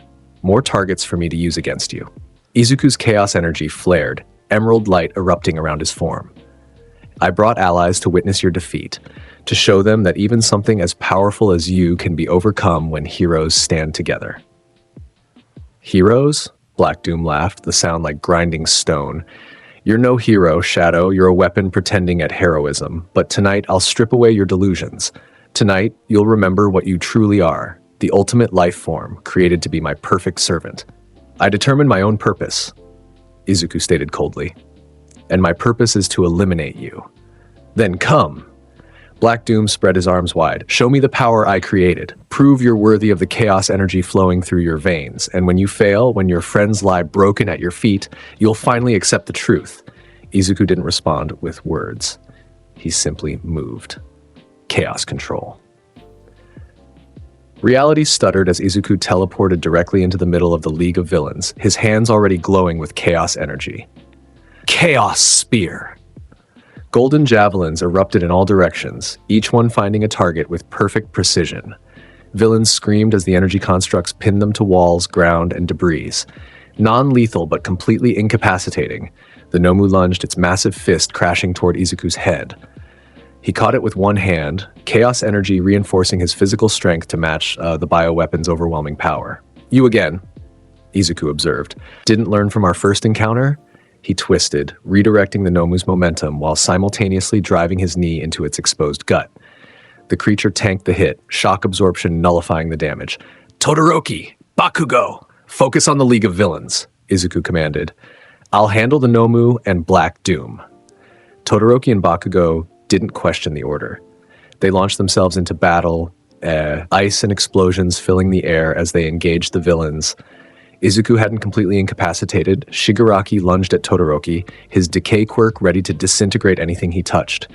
Todoroki responded with a wall of ice that forced the villain leader back, then followed with flames that kept Shigaraki on the defensive.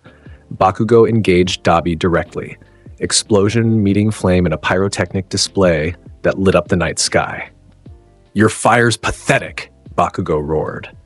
I'll show you real power.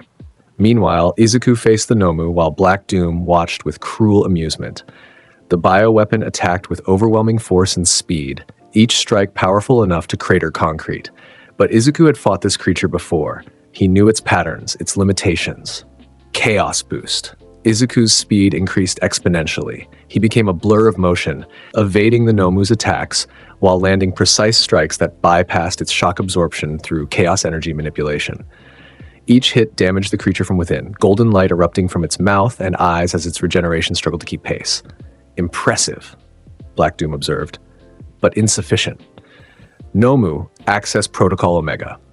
The bioweapon's body convulsed, its muscles expanded, its brain pulsed with unnatural light, and when it attacked again, its speed and power had doubled, tripled. Izuku blocked a punch that sent him skidding backward across pavement, his inhibitor rings flaring as they struggled to contain his chaos energy response. Enhanced. Multiple quirks activated simultaneously. Interesting. The Nomu roared and charged, its attacks now fast enough to actually pressure Izuku's defenses. He deflected, evaded, countered, but for the first time since the USJ, he was being pushed. Having trouble, Shadow? Black Doom mocked. This is why you need me. This is why you were created, to face threats beyond normal comprehension. But you've been playing at heroism for so long, you've forgotten your true capabilities. Shut up. Bakugo's voice cut through the chaos as he blasted past, pursuit of Dabi momentarily forgotten. Midoriya doesn't need your alien bullshit. He's strong because he chose to be, not because you made him. Foolish child. Black Doom waved a hand, and dark energy erupted from the ground beneath Bakugo, tendrils wrapping around the blonde student before he could react. You don't understand what Shadow truly is. Allow me to educate you. Chaos Spear. Izuku's javelin of golden energy severed the tendrils instantly, freeing Bakugo. Don't touch my classmates. Or what? Black Doom's eyes gleamed with malice. You'll kill me? We both know you won't. You're too weak, too bound by promises to dead girls and outdated morality. That's why you'll never reach your true potential. Perhaps, Izuku acknowledged. But I'd rather be weak with honor than powerful without conscience. He turned to face Black Doom directly, leaving the Nomu to Todoroki and Bakugo. You claim I'm your creation, that I'm Shadow the Hedgehog reincarnated. Maybe that's true. Maybe I am carrying memories and power from another life. But that doesn't make me your weapon. Shadow chose his own path, sacrificed himself to save the world he'd been created to destroy. And if I'm truly his reincarnation, then I'll make the same choice, every time. Noble words, Black Doom sneered. Let's see if you can back them up. Nomu, League of Villains, Chaos Emeralds, all of you, destroy Shadow the Hedgehog. The battle escalated into chaos. The Nomu, empowered by Black Doom's energy and multiple quirks, attacked with devastating ferocity. Shigaraki, freed from Todoroki's ice, lunged forward with decay ready. Dabi's flames intensified to blue-white heat. Kurogiri opened portals to disorient and separate the heroes. And Black Doom himself entered the fray, dark energy swirling around his form as he channeled the power of 4 Chaos Emeralds. Izuku met the assault head-on. Chaos Blast! Golden energy exploded from his position, a massive sphere of destructive force that vaporized nearby debris and sent villains flying. The Nomu tanked the blast, its shock absorption and regeneration working overtime. Black Doom simply smiled, his own dark energy shielding him completely. Is that all? The alien taunted. I expected more from the ultimate life form. Izuku's response was to remove one of his inhibitor rings. The effect was immediate and catastrophic. Chaos energy erupted from Izuku's body in a visible aura of emerald and gold, the sheer power distorting the air itself. The ground beneath his feet cracked and cratered, windows shattered in buildings blocks away. This is the power you wanted to see? Izuku's voice resonated with barely contained force. This is what happens when I stop holding back. He moved faster than before, his enhanced speed making his previous displays look sluggish by comparison. The Nomu tried to track him and failed. Izuku was already behind it, his hand placed gently on the creature's back. Chaos Rift. Energy detonated inside the Nomu's body, bypassing every defense, overwhelming its regeneration. The bioweapon collapsed, golden light erupting from every pore as it ceased functioning. Down. Eliminated, removed from the battle in a single strike. One ring removed, Izuku stated, turning toward Black Doom. Shall I remove the second? Or will you surrender the Chaos Emeralds now and end this peacefully? Black Doom's expression shifted from mockery to genuine fury. You dare threaten me? I created you. I gave you this power. You gave Shadow power 70 years ago in another world. I'm just borrowing it. Izuku's eyes blazed with emerald fire, and I'm about to use it to end your threat permanently. Midoriya, wait, Todoroki called out, ice and fire swirling around him as he finished restraining several League members. You're losing control. Your energy output is destabilizing the entire district. He was right. With one inhibitor ring removed, Izuku's chaos energy was bleeding into the environment, causing reality itself to warp and fracture. Buildings trembled. The sky above them darkened as space-time distorted. I'm in perfect control, Izuku replied, though he could feel the chaos energy fighting against his restraints, demanding release, wanting to destroy everything in range. This is necessary to defeat Black Doom. Is it? Bakugo's voice carried unexpected insight. Or are you just proving that alien bastard right? That you're a weapon first and a hero second? The words struck harder than any physical blow. Izuku's chaos energy flickered, his certainty wavering. Was he proving Black Doom right? Was he becoming the very thing he'd sworn never to be? A destructive force held barely in check, one broken restraint away from catastrophe. Promise me you'll be a hero, Shadow, not a weapon. A hero. Maria's voice, Himari's voice. The same promise echoing across lifetimes. Izuku's chaos energy stabilized. He reattached his inhibitor ring, the golden aura diminishing but not disappearing. You're right. I don't need to lose control to win. I just need to be better than him. Black Doom laughed, genuine amusement in the sound. Better than me? Child, I am eternal. I have conquered worlds. I have destroyed civilizations. What are you compared to that legacy?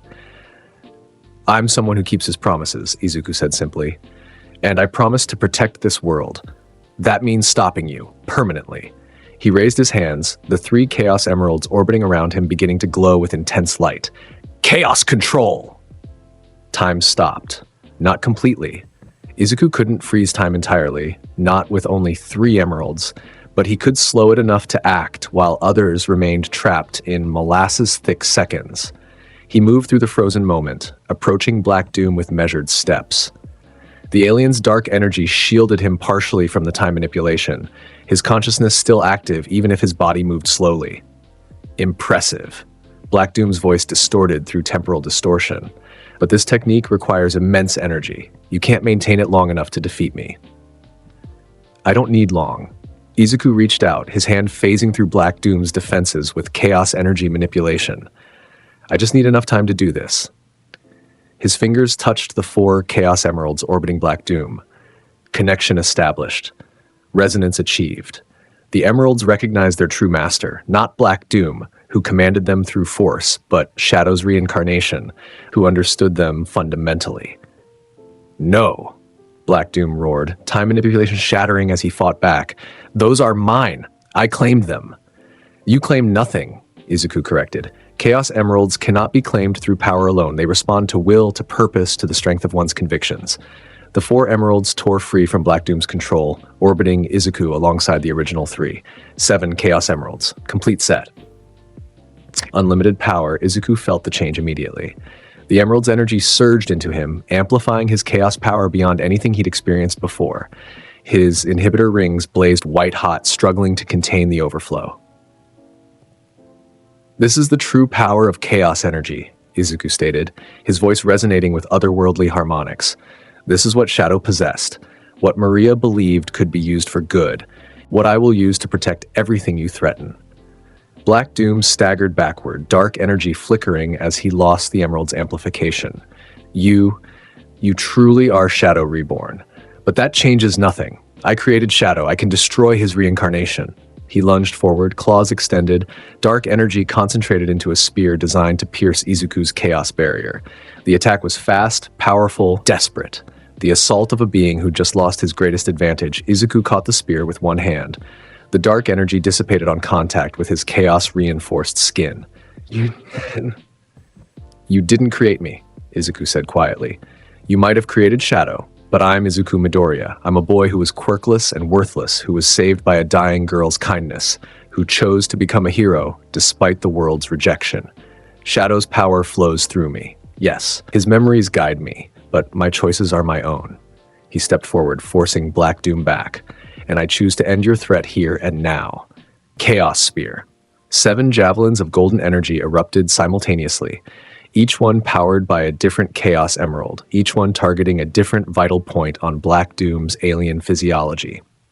The alien tried to dodge, tried to defend, but with 7 emeralds amplifying Izuku's power, there was no escape. The javelins struck true. Black Doom screamed, dark energy bleeding from multiple wounds. He collapsed to his knees, his towering form suddenly seeming small and fragile. Finish it, Black Doom gasped. Kill me, Shadow. Prove you're the weapon I created you to be. Izuku stood over the defeated alien, chaos energy crackling around his hands. One strike, one final chaos spear through Black Doom's core, and this threat would be eliminated permanently. Promise me you'll be a hero, not a weapon. Izuku's hand trembled. Kill Black Doom, and he'd prove the alien right, that he was a weapon first, a destroyer who solved problems through elimination. Spare Black Doom, and the alien would return, would threaten his world again. What are you waiting for? Black Doom taunted weakly. End this. Show these children what you truly are. Midoriya, Todoroki called out. What do you want to do? Yeah, Bakugo added. Your call. We'll back whatever you decide. Izuku looked at his classmates. Todoroki with ice and fire balanced in harmony. Bakugo with explosive determination barely restrained. They had fought beside him. trusted him, followed him into battle against an opponent beyond their capabilities. They had treated him like a hero, not a weapon. "I'm not going to kill you," Izuku finally said. "Not because you deserve mercy, not because I'm weak, but because killing you would dishonor every promise I've made. I fight to protect, not to destroy. That's what separates heroes from weapons." He raised his hand, chaos energy forming a containment sphere around Black Doom's weakened form. "You'll be imprisoned, studied, your knowledge used to prevent future threats, but you won't die by my hand." "Fool," Black Doom spat. "This mercy will be your undoing." "Perhaps," Izuku acknowledged, "but it's my choice to make. I determine my own destiny, remember?"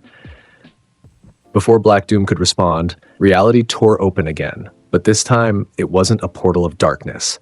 Golden light erupted across the warehouse district, and through it stepped figures that made Izuku's breath catch. Pro-heroes. All Might in his muscular form, Present Mike, Midnight, Cementos, and dozens more, led by Principal Nezu himself, mounted on All Might's shoulder. "Excellent timing, young Midoriya," All Might's voice boomed across the district. "We received your location from young Todoroki's emergency beacon and came as quickly as possible." Izuku glared at Todoroki. "You called for backup." "I activated a tracker before we left," Todoroki admitted unapologetically. "You said we were fighting together. That means trusting each other with contingency plans." "Clever boy," Nezu observed, his eyes gleaming with intelligence as he surveyed the scene. "And quite the battle, from the looks of it. The League of Villains defeated, Black Doom contained, 7 Chaos Emeralds secured. Midoriya, you've exceeded even my considerable expectations." All Might approached Izuku carefully, his eyes widening at the 7 emeralds orbiting the student. "Young man, that power is under control," Izuku finished. "These emeralds are artifacts of immense capability. In the wrong hands, they could destroy civilizations. In mine, they're tools for protection. And we're supposed to just trust you with that level of power?" A pro-hero Izuku didn't recognize challenged. "A 15-year-old student with abilities that rival the top heroes?" "You don't have to trust me," Izuku replied coldly. "You just have to accept that I'm the only one who can properly utilize chaos energy. The emeralds respond to Shadow's essence. I'm his reincarnation. They're mine by right of legacy." "That's a bold claim," yet another hero argued, "and a dangerous precedent to set." "Enough." All Might's voice carried absolute authority. Young Midoriya has proven himself time and again. He saved his classmates at USJ, dominated the sports festival, defeated Black Doom and the League of Villains when we couldn't even detect the battle. If he says the emeralds are his responsibility, I'm inclined to believe him. "Thank you," Izuku said quietly. "However," All Might continued, his tone gentle but firm, "you cannot continue operating alone, young Midoriya. Tonight proved you need allies, need support, need people who can pull you back when your power threatens to overwhelm your judgment." He glanced at Todoroki and Bakugo. "These 2 young men stood beside you in battle against an opponent far beyond their capabilities. They trusted you. They followed you. They helped you make the right choice when faced with killing Black Doom. That's what heroism is, not solitary strength, but collective courage." Izuku wanted to argue, wanted to retreat behind his walls of isolation and self-reliance. But looking at Todoroki's calm determination, at Bakugo's fierce loyalty disguised as aggression, at All Might's understanding smile, "I'll try," Izuku finally said. "I can't promise to open up immediately, can't promise to trust easily, but I'll try to let people in, to work with allies instead of alone, to be the hero Himari believed I could be." "That's all anyone can ask," Nezu said warmly. "Now let's secure these villains and get you students medical attention. And Midoriya, we'll need to discuss proper security measures for those Chaos Emeralds." "They stay with me," Izuku stated firmly. "Non-negotiable." "We'll discuss it," Nezu repeated, his tone suggesting the conversation was far from over. As pro-heroes moved in to apprehend the League of Villains and contain Black Doom, Izuku stood apart with his 7 Chaos Emeralds, feeling their power resonate through his being. The battle was over, the threat neutralized, but somehow he knew this wasn't the end of his story, just the beginning of a new chapter. 3 days later, Izuku stood in Principal Nezu's office alongside his mother, Aizawa, All Might, and several representatives from the Hero Public Safety Commission.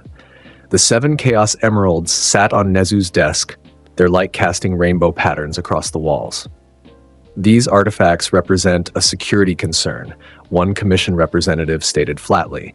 Power of this magnitude cannot be left in the hands of a student, regardless of his capabilities. The power isn't in the emeralds alone, Izuku countered. Chaos energy flows through me independent of these artifacts. They amplify my abilities, yes, but they don't grant them. Confiscating the emeralds won't make me less powerful. It will just remove a precision tool from my arsenal. Nevertheless, Nezu interrupted smoothly, Midoriya has demonstrated perfect control and judgment. He defeated Black Doom without killing him, despite having both cause and capability. He protected his classmates. He achieved objectives beyond our pro-hero's abilities. I see no reason to penalize success. Izuku's mother, Inko, spoke up nervously. My son has been through so much, lost so much. These emeralds, they're connected to something important to him, to a promise he made. I don't understand all the technical details, but I understand that much. Please don't take them from him. The commission representatives exchanged glances. We need assurances, safeguards, something to guarantee these artifacts won't be misused. I'll provide biometric locks, Izuku offered, keyed specifically to my chaos energy signature. If anyone but me attempts to use the emeralds, they'll become inert. Additionally, I'll submit to regular psychological evaluations and maintain perfect transparency with UA faculty regarding my capabilities and activities. You'd agree to that level of oversight? A representative questioned skeptically. I agreed to attend UA instead of operating independently. I agreed to work with allies instead of alone. I'm agreeing to many things I wouldn't have considered weeks ago. Izuku's eyes met theirs steadily. But the emeralds are mine. That's not negotiable. Find a compromise that satisfies your security concerns without violating my autonomy, or we'll have a problem.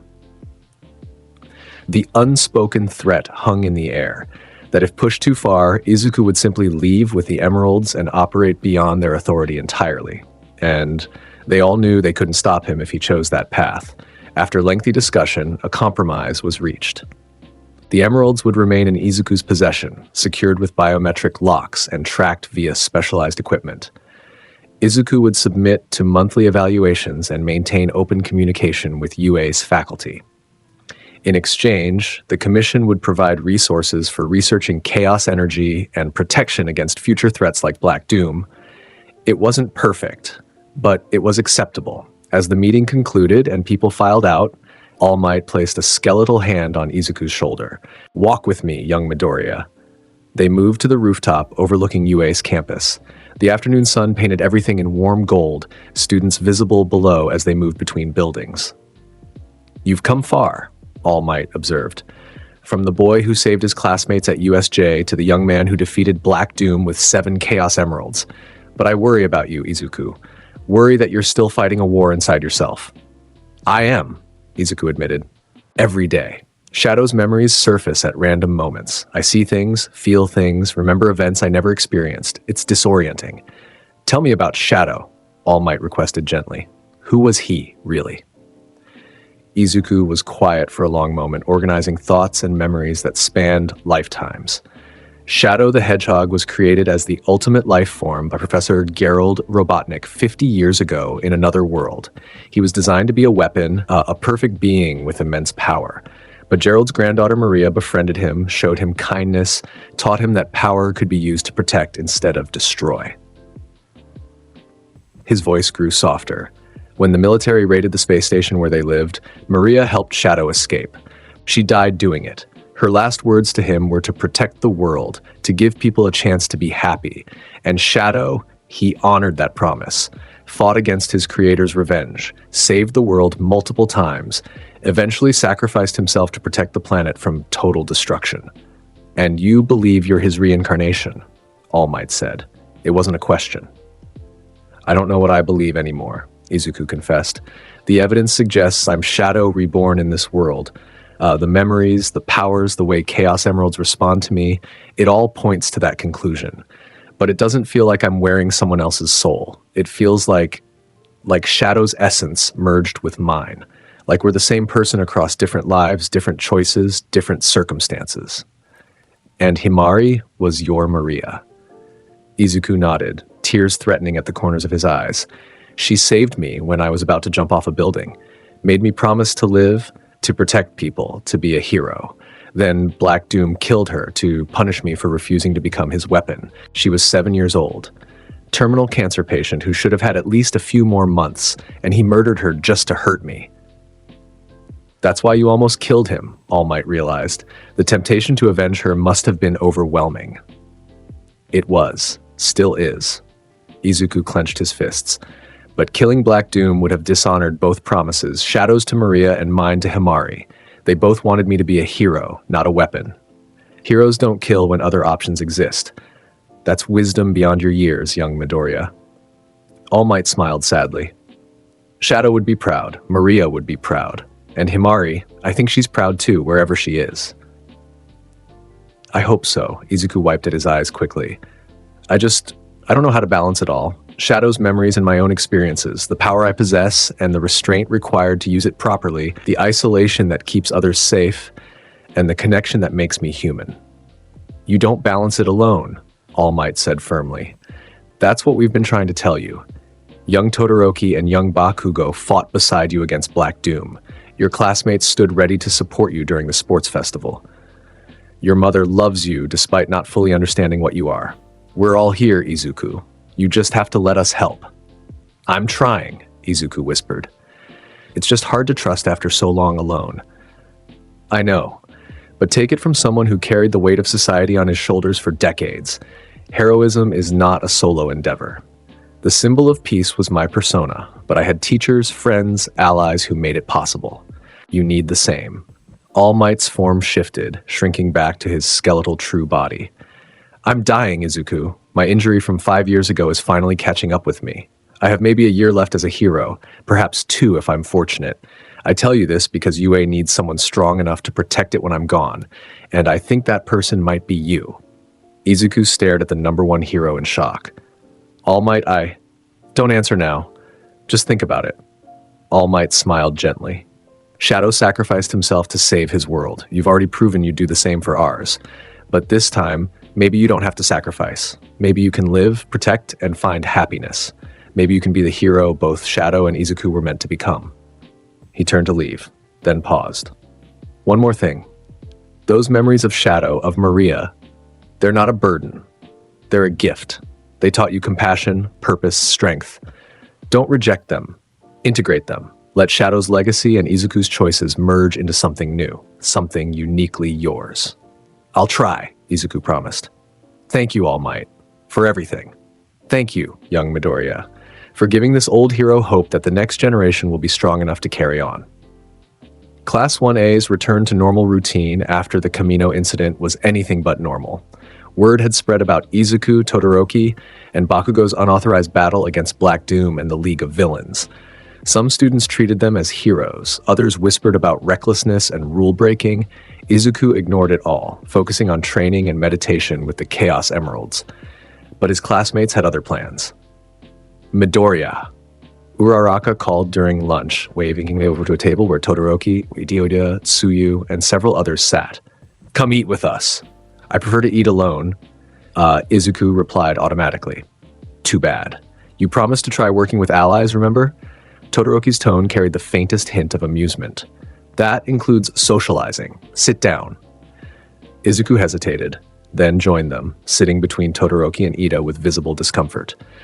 The conversation flowed around him, discussion of upcoming exams, speculation about internship placements, gossip about other classes, normal teenager things that felt alien to someone who'd spent years fighting alone.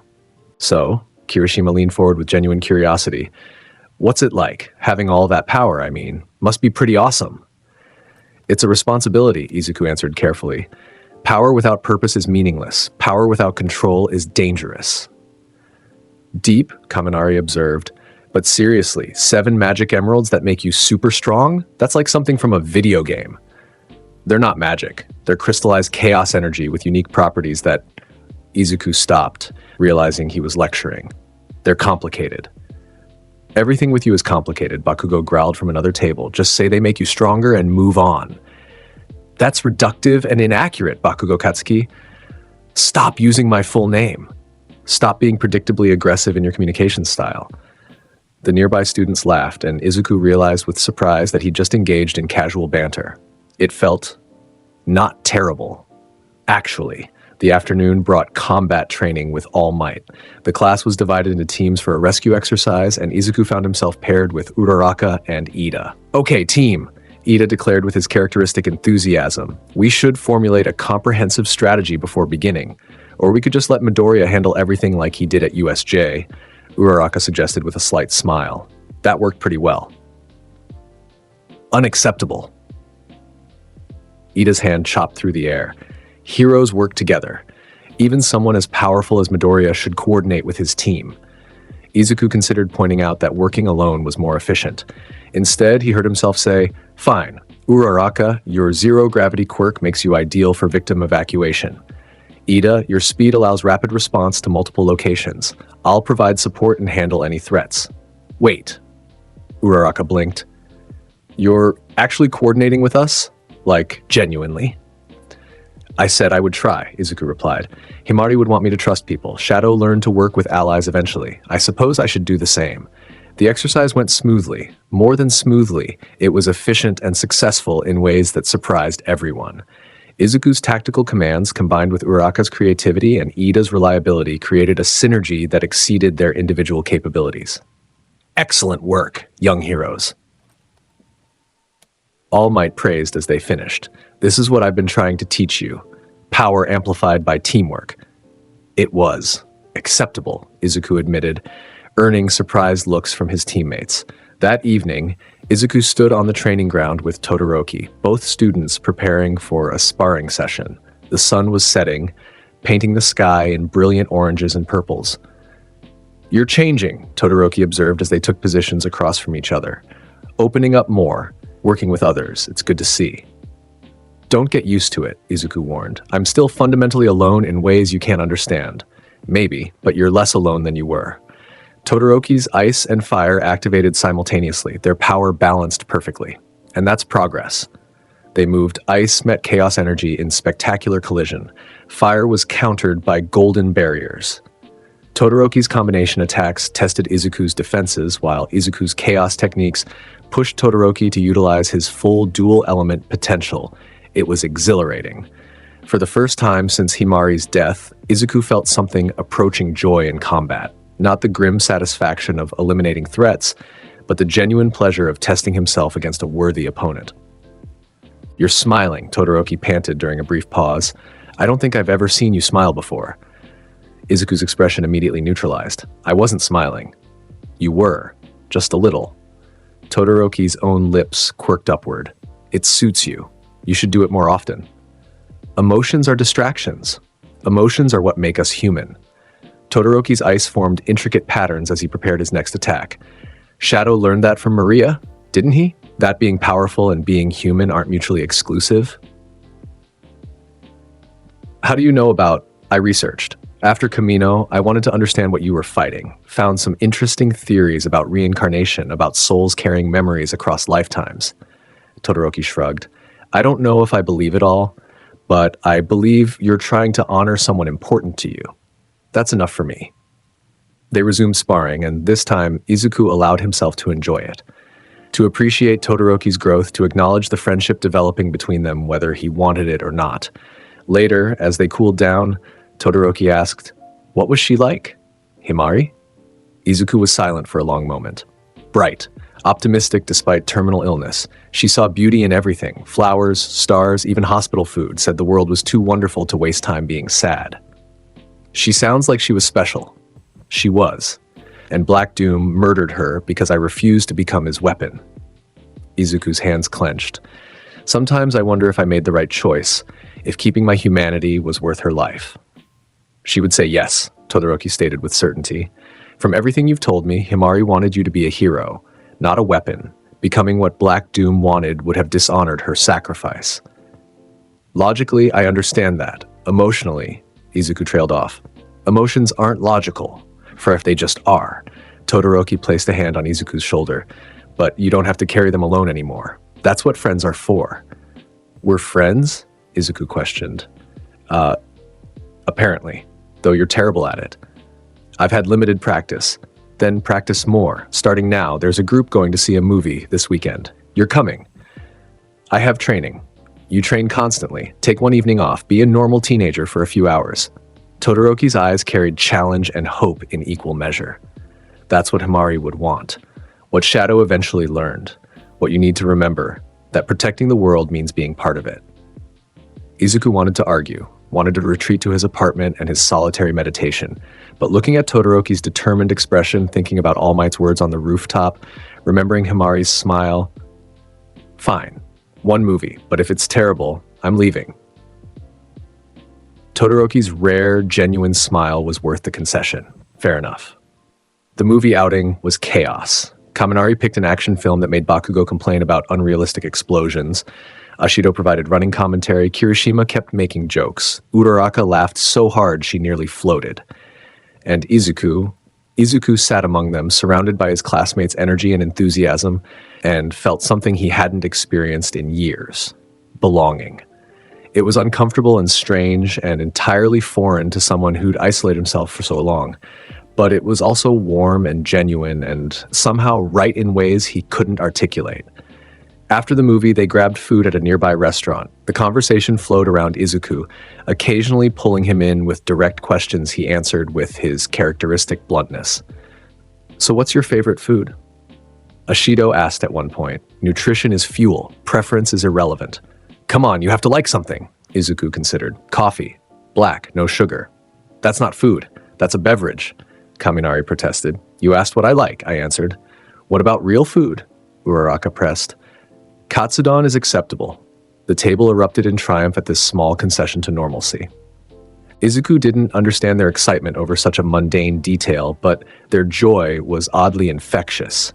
Bakugo, sitting at the table's end, watched with an expression caught between irritation and something that might have been approval. You're getting soft, Midoriya. I'm adapting my approach to social situations, Izuku corrected. There's a difference. Whatever helps you sleep at night. I require minimal sleep due to chaos energy efficiency. That was rhetorical, you socially inept. I'm aware of rhetorical devices, Bakugo Katsuki. I chose to respond literally to annoy you. The table fell silent, then exploded in laughter. Even Bakugo's lips twitched upward despite his best efforts to scowl. Walking back to the dorms later, Todoroki fell into step beside Izuku. You enjoyed that. It was tolerable. You smiled multiple times. Your observation skills are improving. You're deflecting, Izuku sighed. Fine, it was pleasant, having peers who treat me as something other than a threat or a tool. I'm not accustomed to it. Get accustomed to it, Todoroki advised, because we're not going anywhere. You're stuck with us now. How unfortunate for me. You don't mean that. No, I suppose I don't. They walked in comfortable silence for a while, the city lights twinkling around them like earthbound stars. Shadow had friends eventually, Izuku said quietly.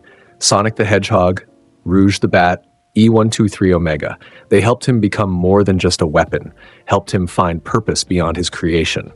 And you have us, Todoroki replied. It's not the same, but it's something. It's more than I had a month ago, more than I thought I deserved. You deserve happiness, Midoriya. You deserve peace. You deserve to be more than your pain and your promises. Todoroki's voice carried absolute conviction. Shadow learned that. Izuku needs to learn it too. I'm trying, Izuku whispered. For Himari, for Maria, for everyone who believed I could be better than what I was created to be. I'm trying. That's all anyone can ask. The weeks following Hamamino brought changes to UA and to Izuku's life.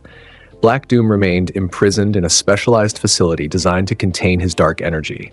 The League of Villains was scattered, their leaders captured, their organization disrupted. The 7 Chaos Emeralds stayed with Izuku, their power ready but controlled.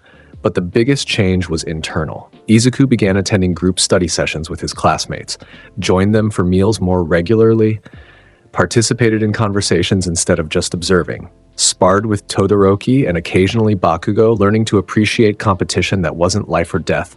He was still reserved, still serious, still fundamentally Shadow the Hedgehog in personality and power. But he was also becoming Izuku Midoriya in ways that went beyond just a name. One evening, Aizawa requested a private meeting in his office. Izuku arrived to find his homeroom teacher looking unusually thoughtful. Sit, Aizawa gestured to a chair. We need to talk about your future at UA. Izuku sat, chaos energy instinctively pulsing in defensive preparation. If this is about the Kamino incident, it's not about Kamino, it's about you. Aizawa leaned forward. Midoriya, you're the most powerful student I've ever taught. Possibly the most powerful student in UA's history. You defeated an alien entity and the League of Villains while most first years were still learning basic combat techniques. Your point? My point is that traditional hero education may not be sufficient for you. You're already beyond what most of our curriculum can teach. Aizawa pulled out a file. I've been authorized to offer you advanced placement in specialized training programs, combat theory with pro heroes, tactical analysis with law enforcement, even international hero collaboration if you're interested. You're saying I don't belong with my class, Izuku stated flatly. I'm saying you've outgrown standard first-year education, Aizawa corrected. But here's the thing. I don't think you should take the advanced placement. Izuku blinked in surprise. Explain. Because you need your classmates more than you need advanced training. Aizawa's tired eyes carried understanding. You're powerful enough, skilled enough, experienced enough to be a pro hero right now. What you're not is connected enough, balanced enough, human enough. And your classmates are teaching you those things in ways no advanced program could. He gestured to the window where Class 1A students could be seen in the common area, laughing and talking. They ground you, remind you what you're fighting for, give you something beyond duty and promises. That's worth more than any combat technique I could teach. Izuku followed his gaze, seeing Todoroki engaged in an animated conversation with Ida, Uraraka floating small objects to Tsuyu's amusement, Bakugo arguing loudly about something while Kirishima laughed his classmates, his friends. I stay with Class 1A, Izuku decided. Continue standard curriculum, but I'd like access to additional training resources on my own time. Done. I'll arrange it. Aizawa stood, indicating the meeting was over, then paused. One more thing. I looked into your record, saw the Quirkless diagnosis, the bullying reports, the hospital visit after Himari's death. You've been through hell, kid, more than anyone your age should endure. But you came through it determined to protect others from similar pain. That's true heroism. I just keep my promises. No. You do more than that. You choose to be a hero every day despite having every reason to become a villain. Shadow chose that path too, from what Nezu's research suggests. You're honoring his legacy by making the same choices. Aizawa's rare smile was genuine. I'm proud to be your teacher, Midoriya. Remember that. Izuku left the office with unexpected warmth in his chest. Acceptance, respect, pride. Emotions he thought lost with Himari's death, now being rediscovered through unlikely sources. He found Todoroki and Bakugo in the training room, the two of them engaged in a fierce sparring session. They paused when Izuku entered. About time, Bakugo growled. Get over here. We're settling who's second strongest in this class. I'm obviously second, Todoroki stated calmly. The question is third place. Like hell, my explosions will destroy your ice. We could all spar, Izuku suggested, 2-on-1, both of you against me. They stared at him. You're serious? Bakugo asked. You've both improved significantly since the sports festival. I want to see how much. Izuku's inhibitor rings began to glow. Besides, you said you wanted to surpass me. Here's your chance to prove you're closing the gap. You're on. Bakugo's explosions erupted immediately. Todoroki's ice and fire activated in perfect harmony. Don't hold back, Midoriya. We won't. What followed was a battle that pushed all three students to their limits. Bakugo's explosive power combined with Todoroki's elemental control created combination attacks that actually forced Izuku to use advanced techniques. His chaos control teleportation was countered by Todoroki predicting his movement patterns.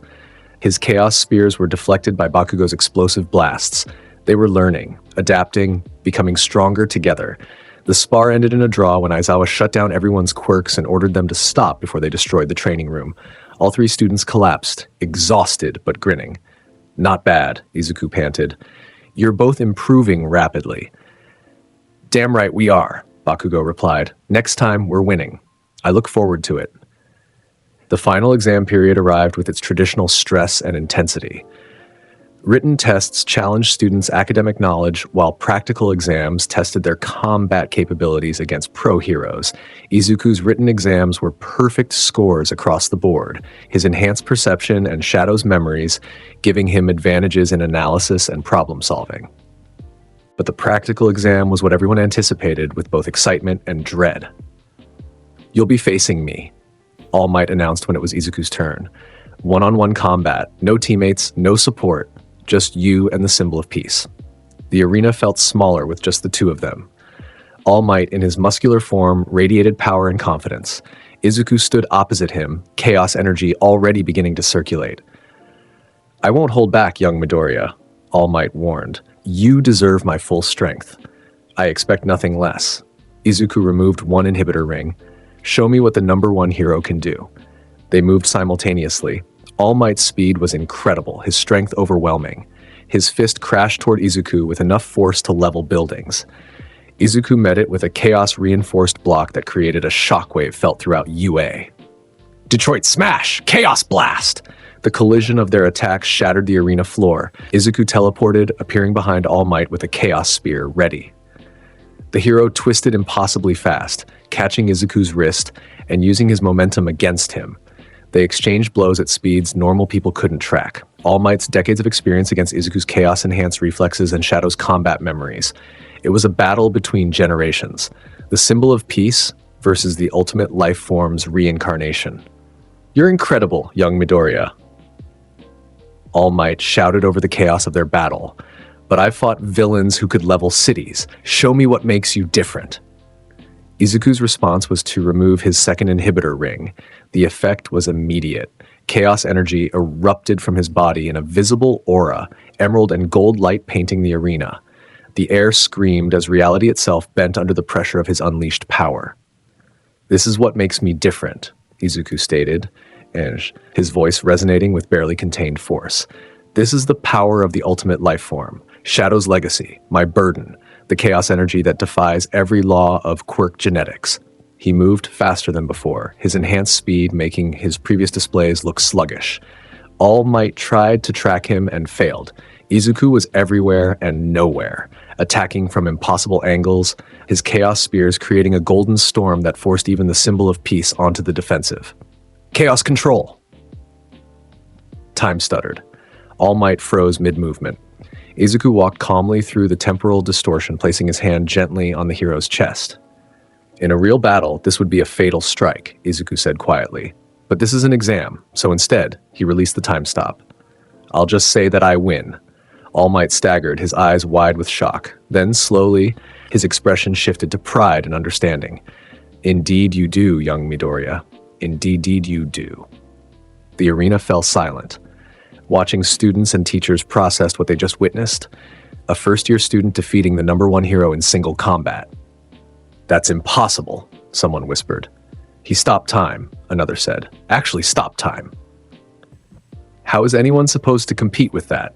Izuku reattached his inhibitor rings, the golden aura fading. "I told you before, I'm not normal, I'm not even human in the traditional sense.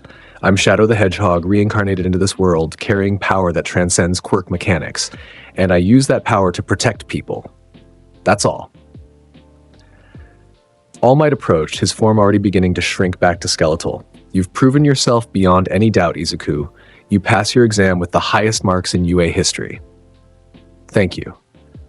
But more importantly, All Might continued, his voice dropping so only Izuku could hear. "You've proven you can be both powerful and heroic. Shadow would be proud. Maria would be proud.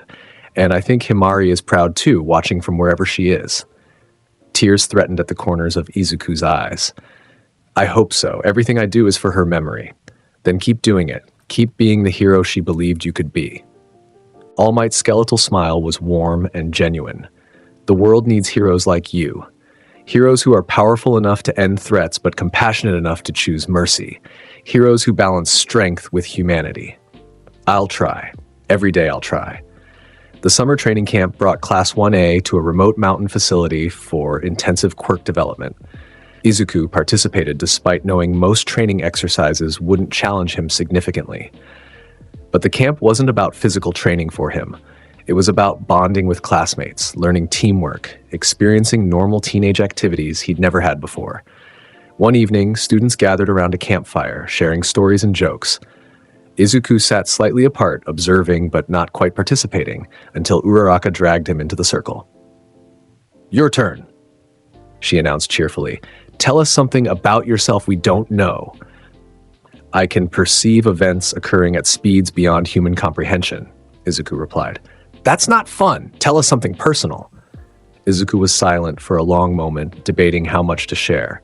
Finally, he said, "Himari loved stars. She would spend hours in the hospital rooftop garden, naming constellations, making up stories about them. She said the stars were proof that beauty existed everywhere, even in darkness." The circle had gone quiet, everyone listening intently. "After she died, I couldn't look at stars for months," Izuku continued, his voice soft. "They reminded me of everything I'd lost, but recently I've started watching them again, and I think she'd be happy about that. Happy that I'm rediscovering the beauty she wanted me to see." "That's beautiful, Midoriya," Tsuyu said gently. "It's sentimental," Izuku corrected, "but perhaps sentiment isn't entirely illogical." "It's human," Todoroki interjected. "That's what matters." The conversation moved on, but Izuku felt something shift inside him. Sharing that memory, that vulnerability, hadn't weakened him. If anything, it had created a connection with his classmates that felt valuable. Later, when most students had retired for the night, Izuku stood alone watching the stars. Todoroki joined him silently, both of them gazing upward. "Do you think they're watching?" Todoroki asked. "Himari and Maria? Seeing what you've become?" "I don't know," Izuku admitted, "but I'd like to believe they are, that somewhere, somehow, they know I kept my promises." "They know," Todoroki stated with certainty, "because you're living proof of their impact. You're the hero they believed in." "I'm trying to be." "You already are." They stood in comfortable silence, watching stars that had witnessed Shadow's sacrifice in another world and now illuminated Izuku's path in this one. The League of Villains attacked the training camp on the third night. Dabi's flames erupted across the forest. Villains emerged from shadows, their target clear, capture Bakugo for reasons Izuku couldn't immediately determine. The camp descended into chaos as students fought to defend themselves and their classmates. Izuku was in the forest when the attack began, his chaos energy immediately detecting the intruders. He moved toward the threats with deadly efficiency. Chaos Spear. Golden javelins pinned villains before they could harm students. His presence alone created a safe zone where classmates could evacuate. But this wasn't like USJ. The villains were prepared for him this time, knew his capabilities, had planned specifically for someone of his power level. A massive portal opened, and through it stepped a figure that made Izuku's chaos energy react with unprecedented intensity. Tall, muscular, covered in cybernetic enhancements that pulsed with familiar dark energy. "Greetings, Shadow the Hedgehog," the figure said with Black Doom's voice emanating from a mechanical speaker. "I couldn't attend personally, still recovering from our last encounter. But I've prepared a gift for you, a perfect opponent to test whether you've truly transcended your origins." The figure's enhancements activated, dark energy swirling around a body clearly designed for combat. "This is Doom's Herald, a perfect fusion of human determination and my technological superiority, and it has one perp to determine if you're worthy of the power you possess." Izuku analyzed the threat rapidly. Cybernetic enhancements powered by Black Doom's dark energy, multiple weapon systems integrated into the frame, power output comparable to the modified Nomu. This was a serious opponent. "Students, evacuate," Izuku commanded. "I'll handle this." "Like hell." Bakugo's voice cut through the chaos as he blasted toward them. "This bastard's after me. I'm fighting too." "Bakugo, retreat. Make me." Before Izuku could respond, Doom's Herald attacked. Its speed was incredible, enhanced beyond human limits by cybernetic systems and dark energy. Blades extended from its arms, each one coated in energy designed to pierce chaos barriers. Izuku dodged, countered, analyzed. This wasn't random violence, this was targeted assassination. Black Doom had created something specifically designed to kill him. Chaos Blast! The golden sphere of energy engulfed Doom's Herald completely. When it cleared, the cyborg stood unmarred, its dark energy shields having absorbed the attack. "Inefficient," the Herald stated in Black Doom's voice. Your chaos techniques are powerful but predictable. I've analyzed your combat patterns across multiple encounters, calculated optimal counters. You cannot defeat me without evolving beyond your current limitations. Then I'll evolve, Izuku replied coldly.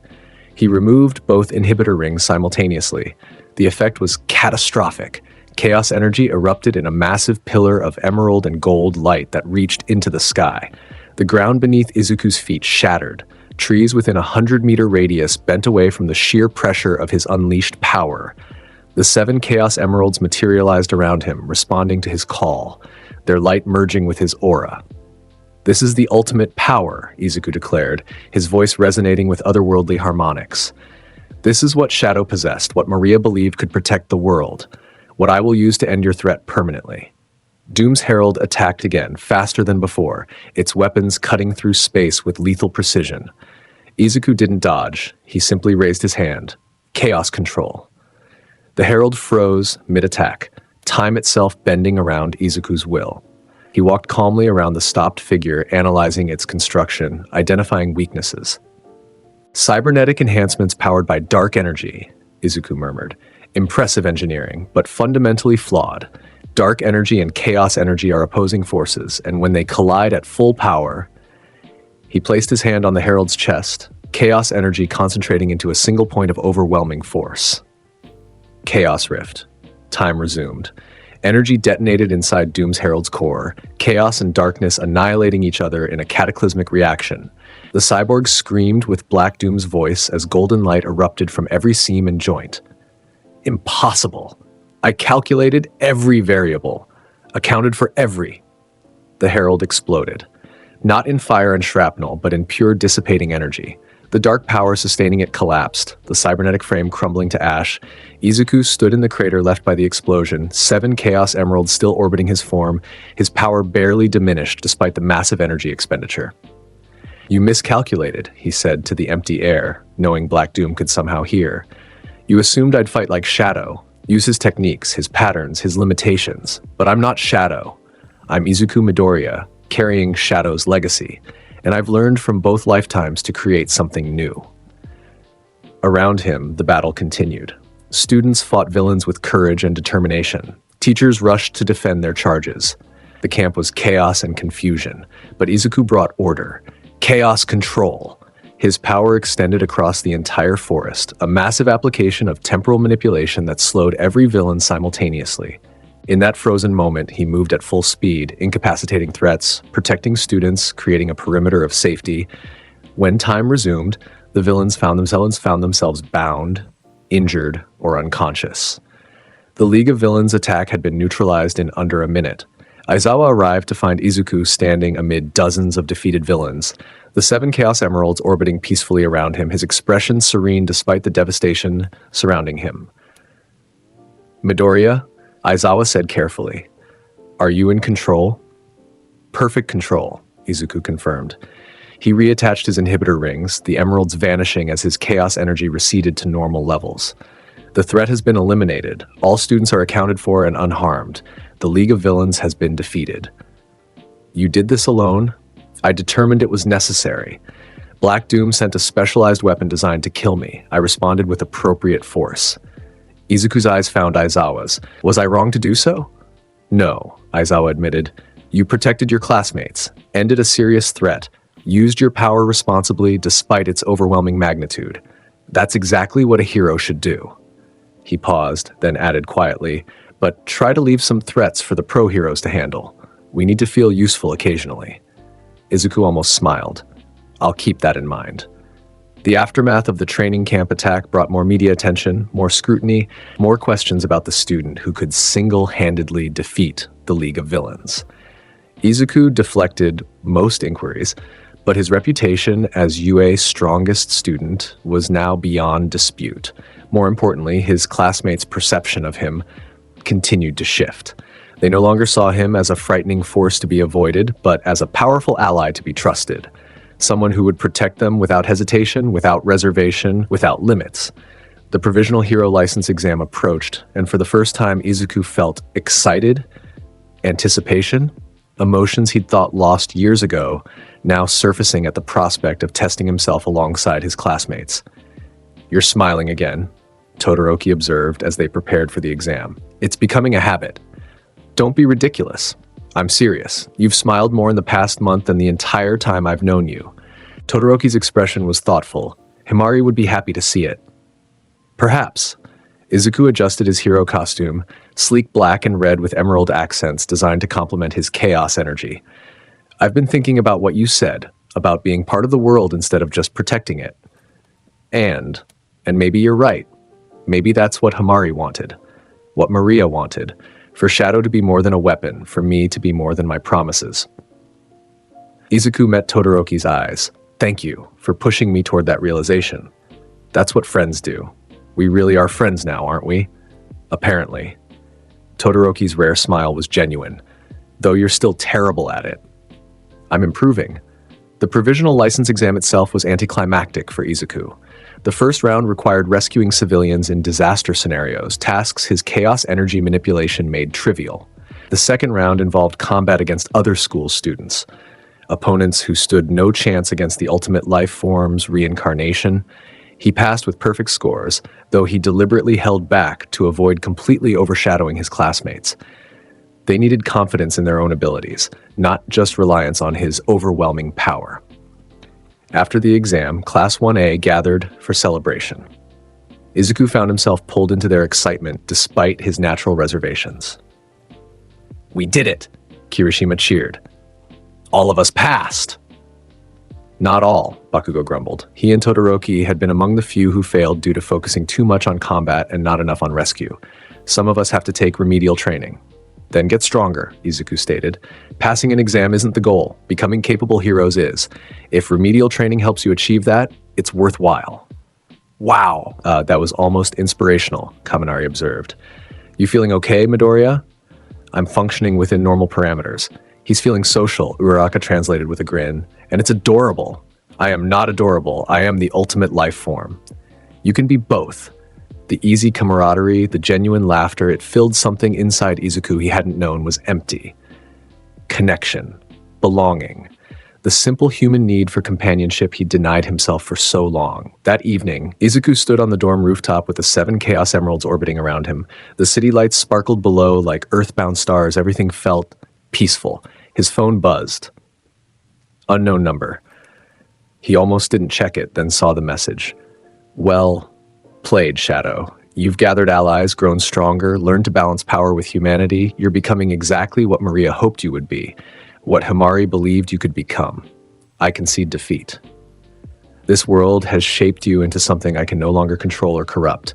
Keep the emeralds, keep your promises, keep being the hero they wanted you to be. Our game is over. You won. Black Doom."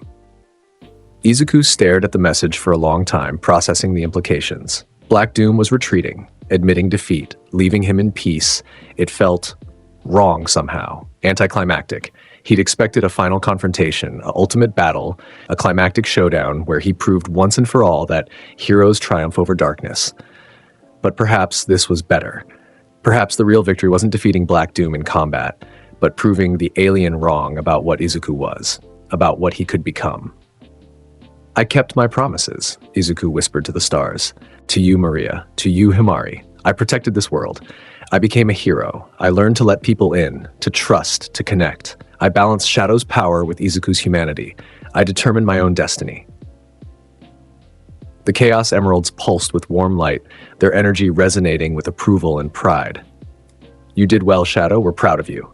The words weren't spoken aloud, but Izuku heard them anyway. Maria's voice, Himari's voice, merging into something that transcended language and time.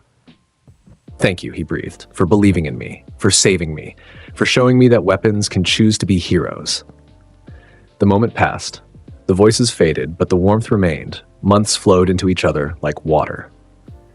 UAI's academic year progressed with its mix of classes, training, and occasional villain attacks. Izuku continued to dominate every challenge, but now he did so as part of Class 1A instead of as a solitary force. He studied with Yaoyorozu and Ida, trained with Todoroki and Bakugo, helped Uraraka with combat techniques, engaged in friendly competition with Kirishima, even tolerated Kaminari's terrible jokes with something approaching patience. He was becoming normal? No, That wasn't the right word. He would never be normal. But he was becoming integrated. Part of something larger than himself. One day, All Might requested a private meeting.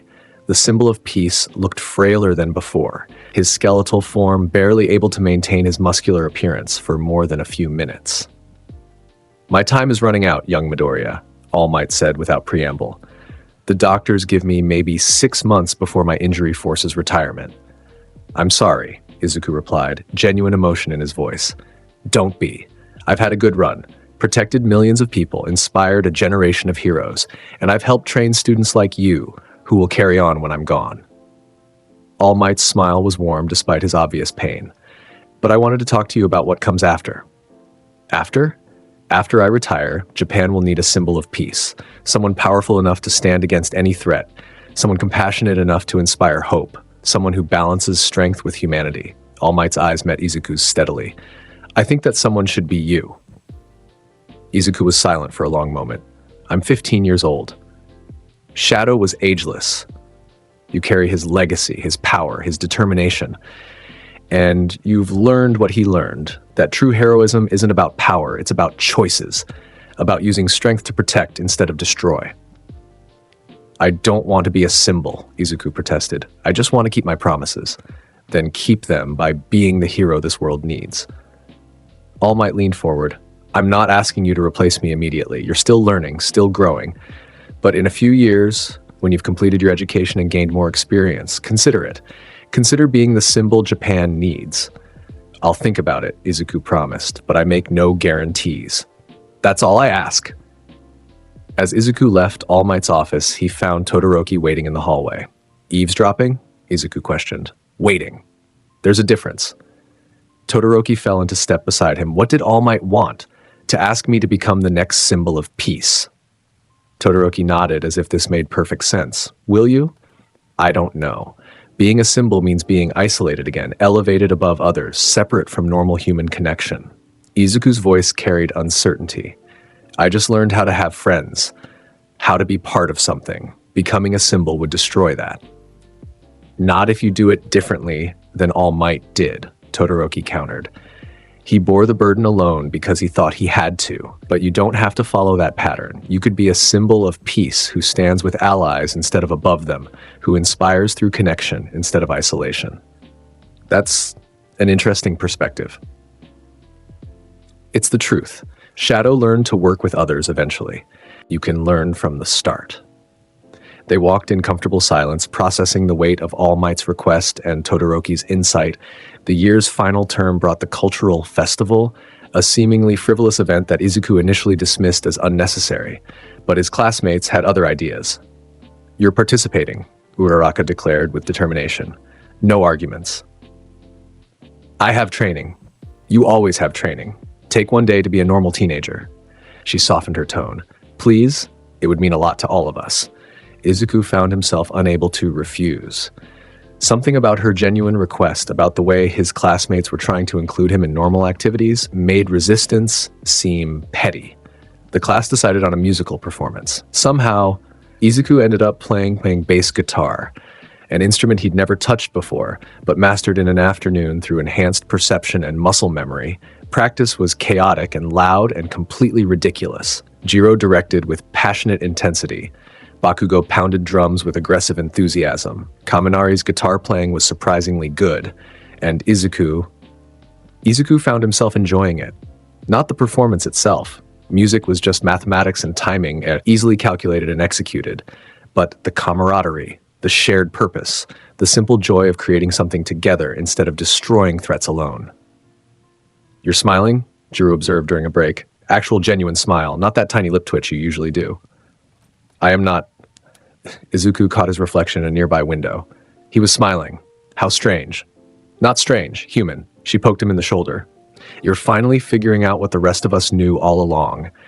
Being powerful doesn't mean being alone." "Himari used to say something similar," Izuku murmured. "That strength shared was strength multiplied." "Smart girl." "She is." Izuku corrected himself. "Her memory still guides me." The cultural festival itself was overwhelming.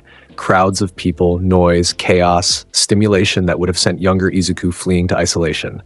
But now, surrounded by his classmates, performing music for an audience that looked at him with excitement instead of fear. It felt right. After their performance, which received thunderous applause despite Izuku's certainty that their technical execution was mediocre at best, the class gathered backstage in celebratory chaos. "We did it!" Ashido cheered, pulling everyone into an impromptu group hug that somehow included even Bakugo and Izuku. "That was acceptable," Izuku admitted. "He loved it." Todoroki translated, "He's just emotionally constipated." "I am not." "You absolutely are," Bakugo interjected. "Just admit you had fun, Midoriya." Izuku opened his mouth to argue, then closed it. "Fine, I had fun. There, are you satisfied?" The resulting cheer was embarrassingly loud.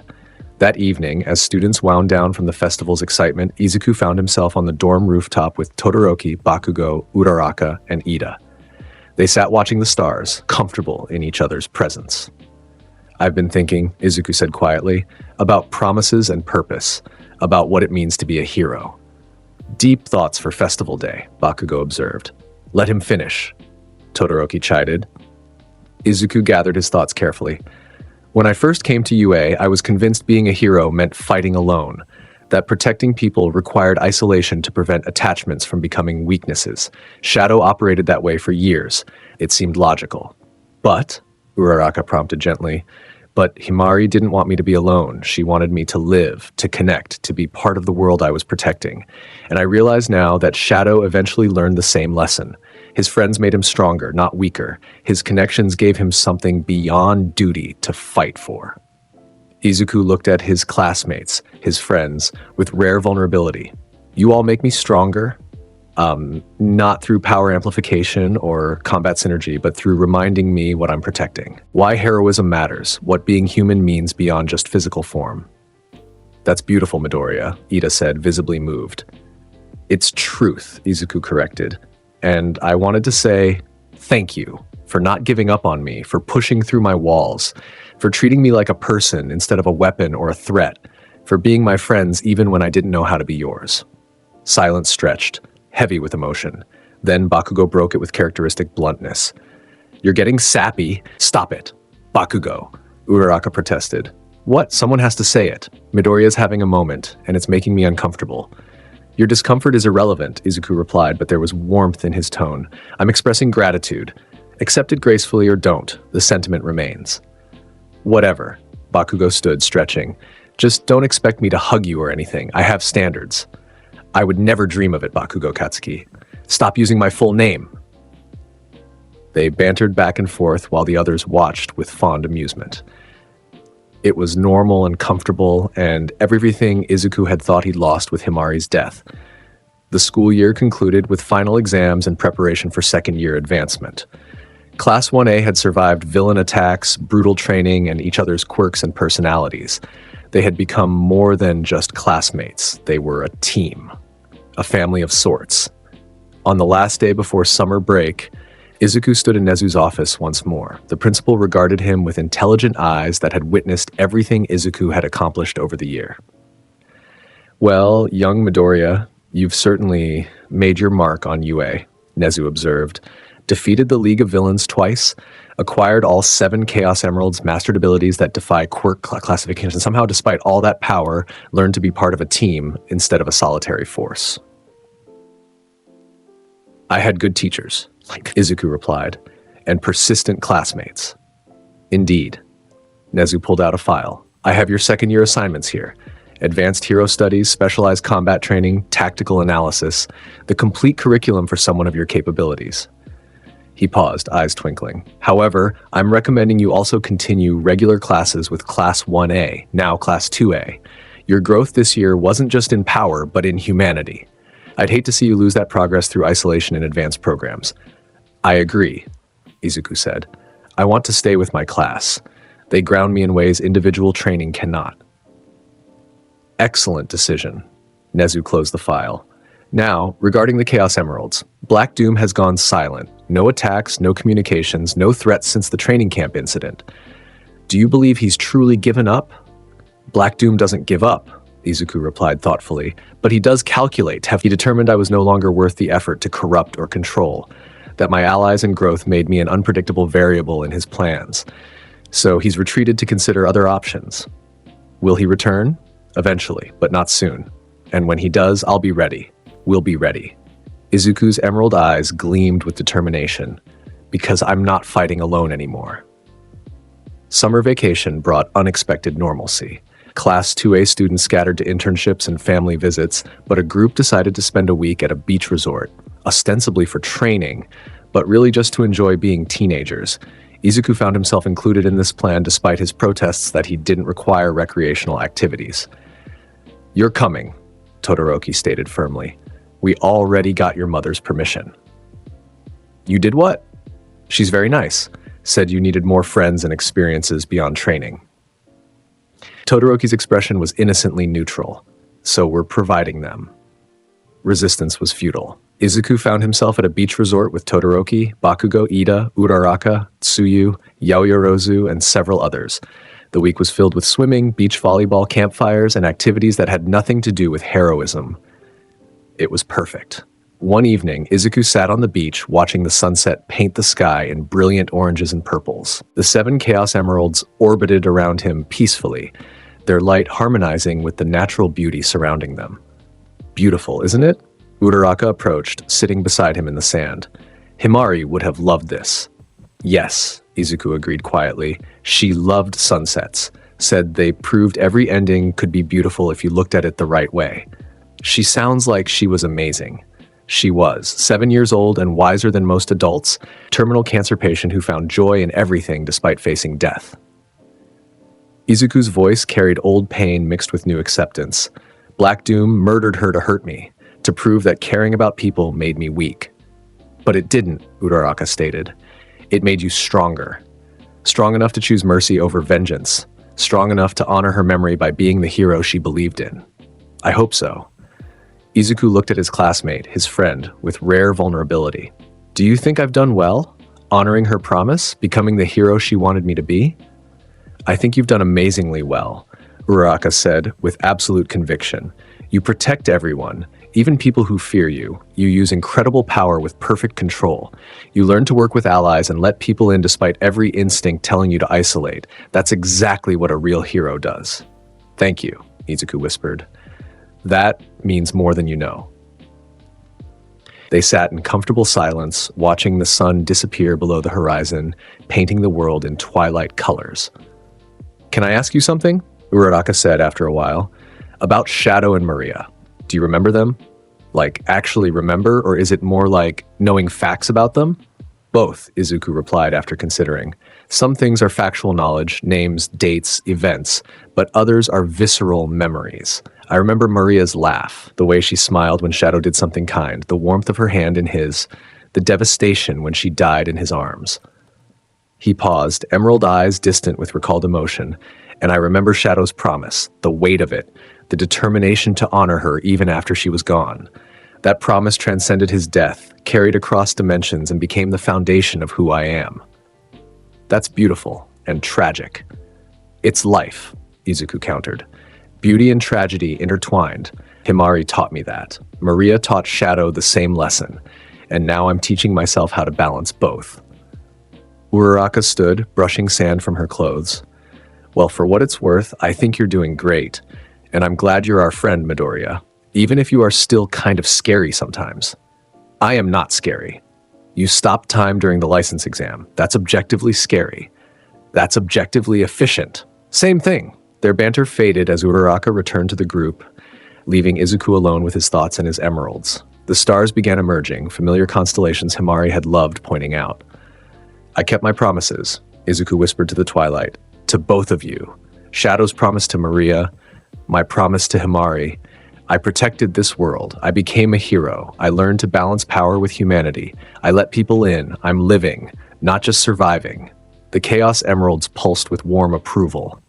"And I'm happy," Izuku admitted, the words feeling strange but true. "Actually, genuinely happy. I have friends, purpose, a future I'm looking forward to instead of just enduring. That's what you wanted, wasn't it? Both of you?" No answer came, but Izuku felt their approval anyway. Maria's gentle warmth, Himari's bright enthusiasm, merging into a sensation of love and pride that transcended death and dimensions. Thank you, he breathed, for believing in me, for saving me, for showing me that weapons can choose to become heroes. I'll keep honoring that. Every day, every choice, every battle. I determine my own destiny, and I choose to make it one that makes you proud. The stars twinkled in response, eternal and beautiful, just as Himari had promised. Second year at UA began with familiar faces and new challenges. Class 2A was assigned more dangerous missions, more complex scenarios, more responsibility. But they faced everything together. Their bond from first year only strengthened by time and trials. Izuku remained the strongest among them, but now he fought as part of a unit instead of as a solitary force. His Chaos Control teleportation enabled rapid team repositioning. His Chaos Spears provided cover for classmates' attacks. His power created openings that others exploited with increasing skill. They were learning to fight alongside the ultimate Lifeform, and he was learning to trust them to watch his back. One mission stood out: a villain with a time manipulation quirk who could slow or accelerate temporal flow in localized areas. Dangerous enough that pro heroes requested UA's strongest students for backup. Izuku, Todoroki, and Bakugo responded. The battle was intense. The villain's time manipulation made conventional attacks nearly impossible. Projectiles were slowed to crawling speed, movement became sluggish, even thoughts seemed to drag through molasses.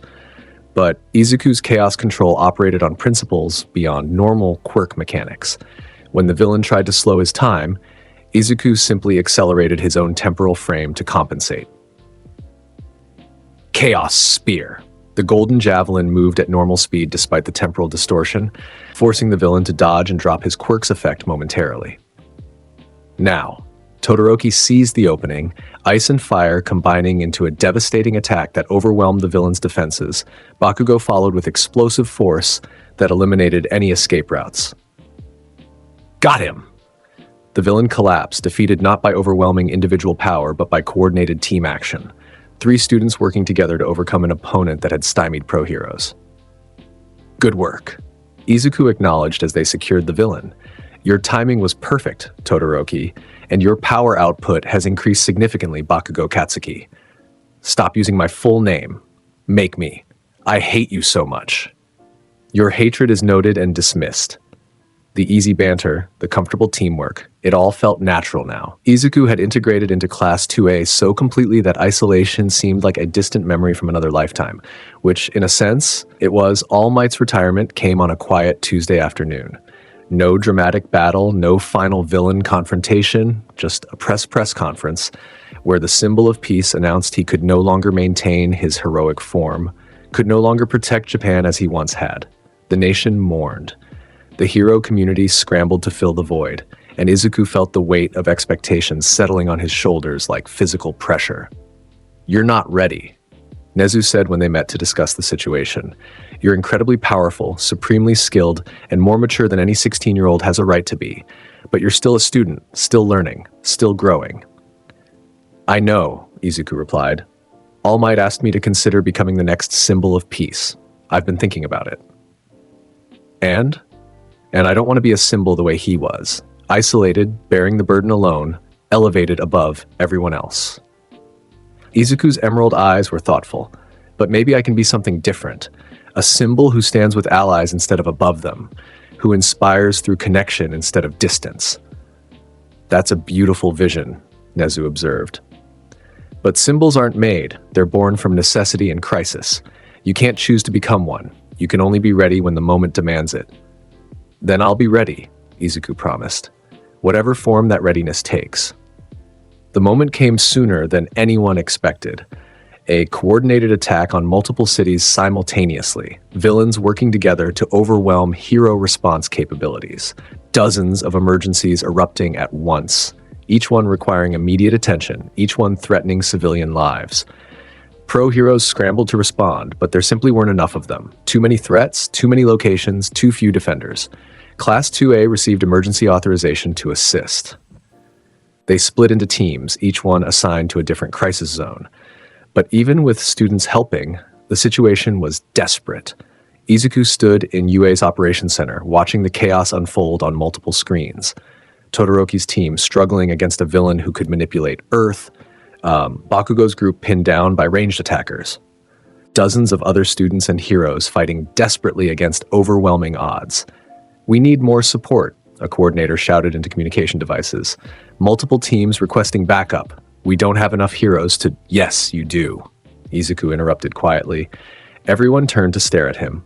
He stood calmly, the 7 Chaos Emeralds beginning to orbit around his form, golden light building in intensity. "Midoriya, what are you planning?" Aizawa demanded. "Something I should have done months ago." Izuku removed both inhibitor rings simultaneously. "I'm going to show this world what the ultimate life form can do when he stops holding back." Chaos energy erupted from his body in a massive pillar of emerald and gold light that shattered windows and cracked floors. The power output was staggering, reality itself bending under the pressure. Chaos control! Izuku vanished from the operations center. One moment he was there. The next, he materialized in the city where Todoroki's team fought. His appearance alone caused the villain to pause in shock. Chaos Spear. A single golden javelin ended the fight instantly, the villain unconscious before he could react. "Midoriya," Todoroki gasped. "How did you? No time." Izuku was already teleporting again, appearing at Bakugo's location next. Chaos Blast! The sphere of golden energy scattered the ranged attackers like leaves in a storm. Bakugo stared in shock as Izuku nodded once and vanished again. For the next 10 minutes, Izuku appeared at every crisis point across multiple cities.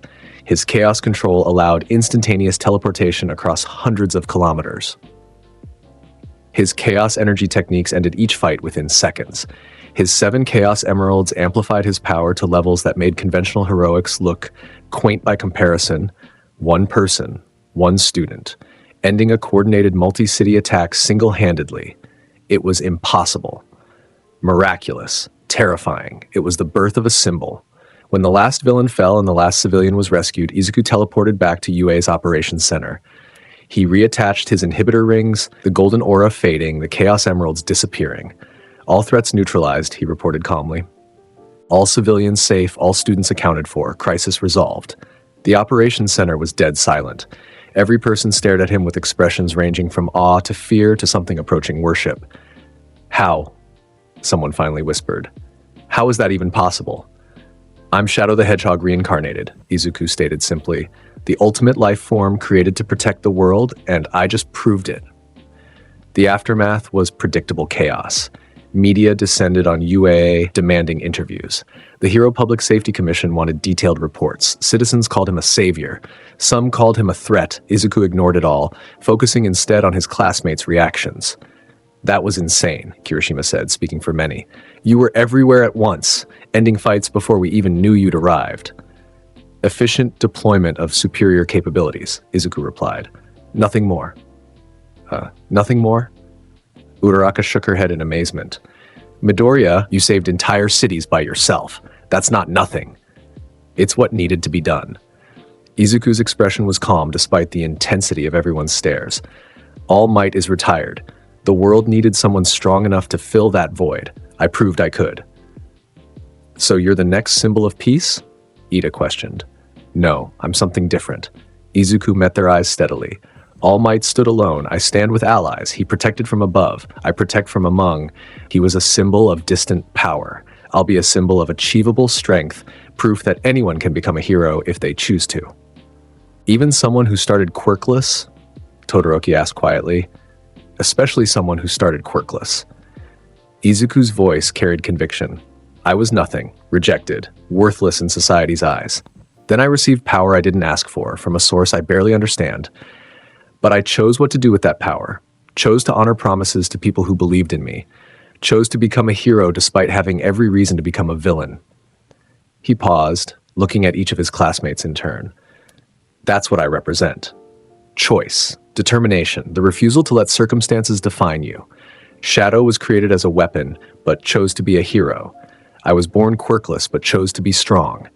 That's the symbol I want to be, not of unattainable perfection, but of achievable greatness through choice and will."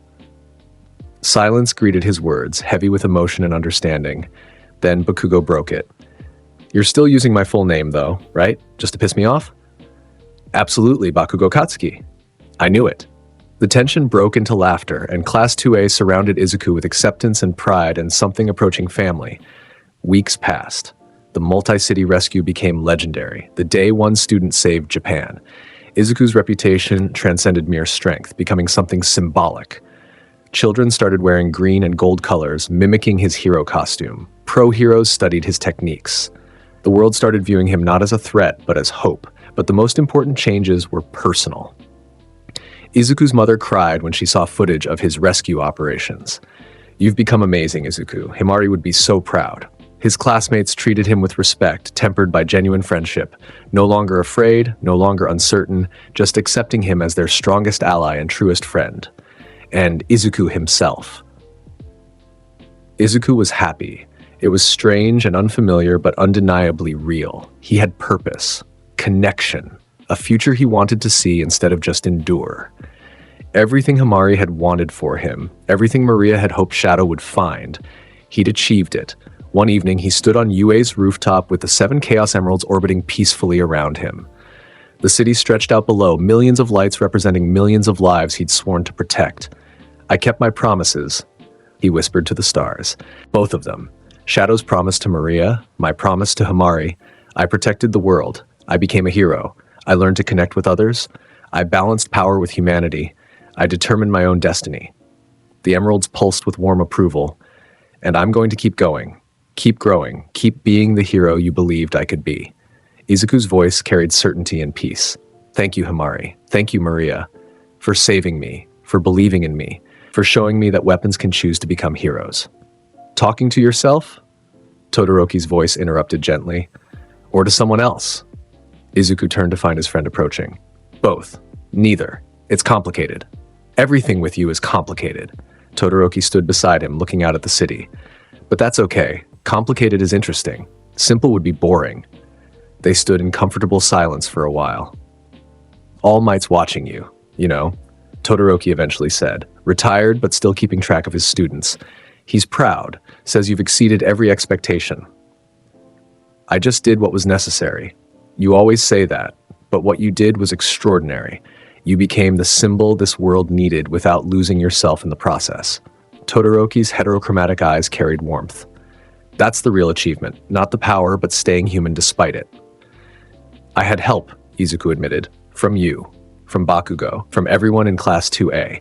You all pulled me back from isolation, reminded me what I was protecting, showed me that being powerful and being human weren't mutually exclusive. That's what friends do. Yes, it is.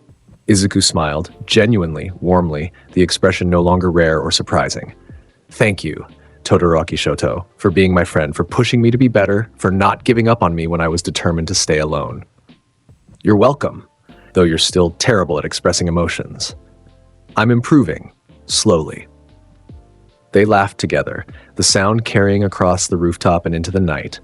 The school year concluded with final exams that Izuku dominated effortlessly. His power had grown exponentially since first year. His control perfected to the point where he could manipulate reality itself with precision that defied comprehension. But more importantly, his humanity had grown. He no longer pushed everyone away, no longer fought alone, no longer saw emotions as weaknesses to be eliminated. He was Izuku Midoriya.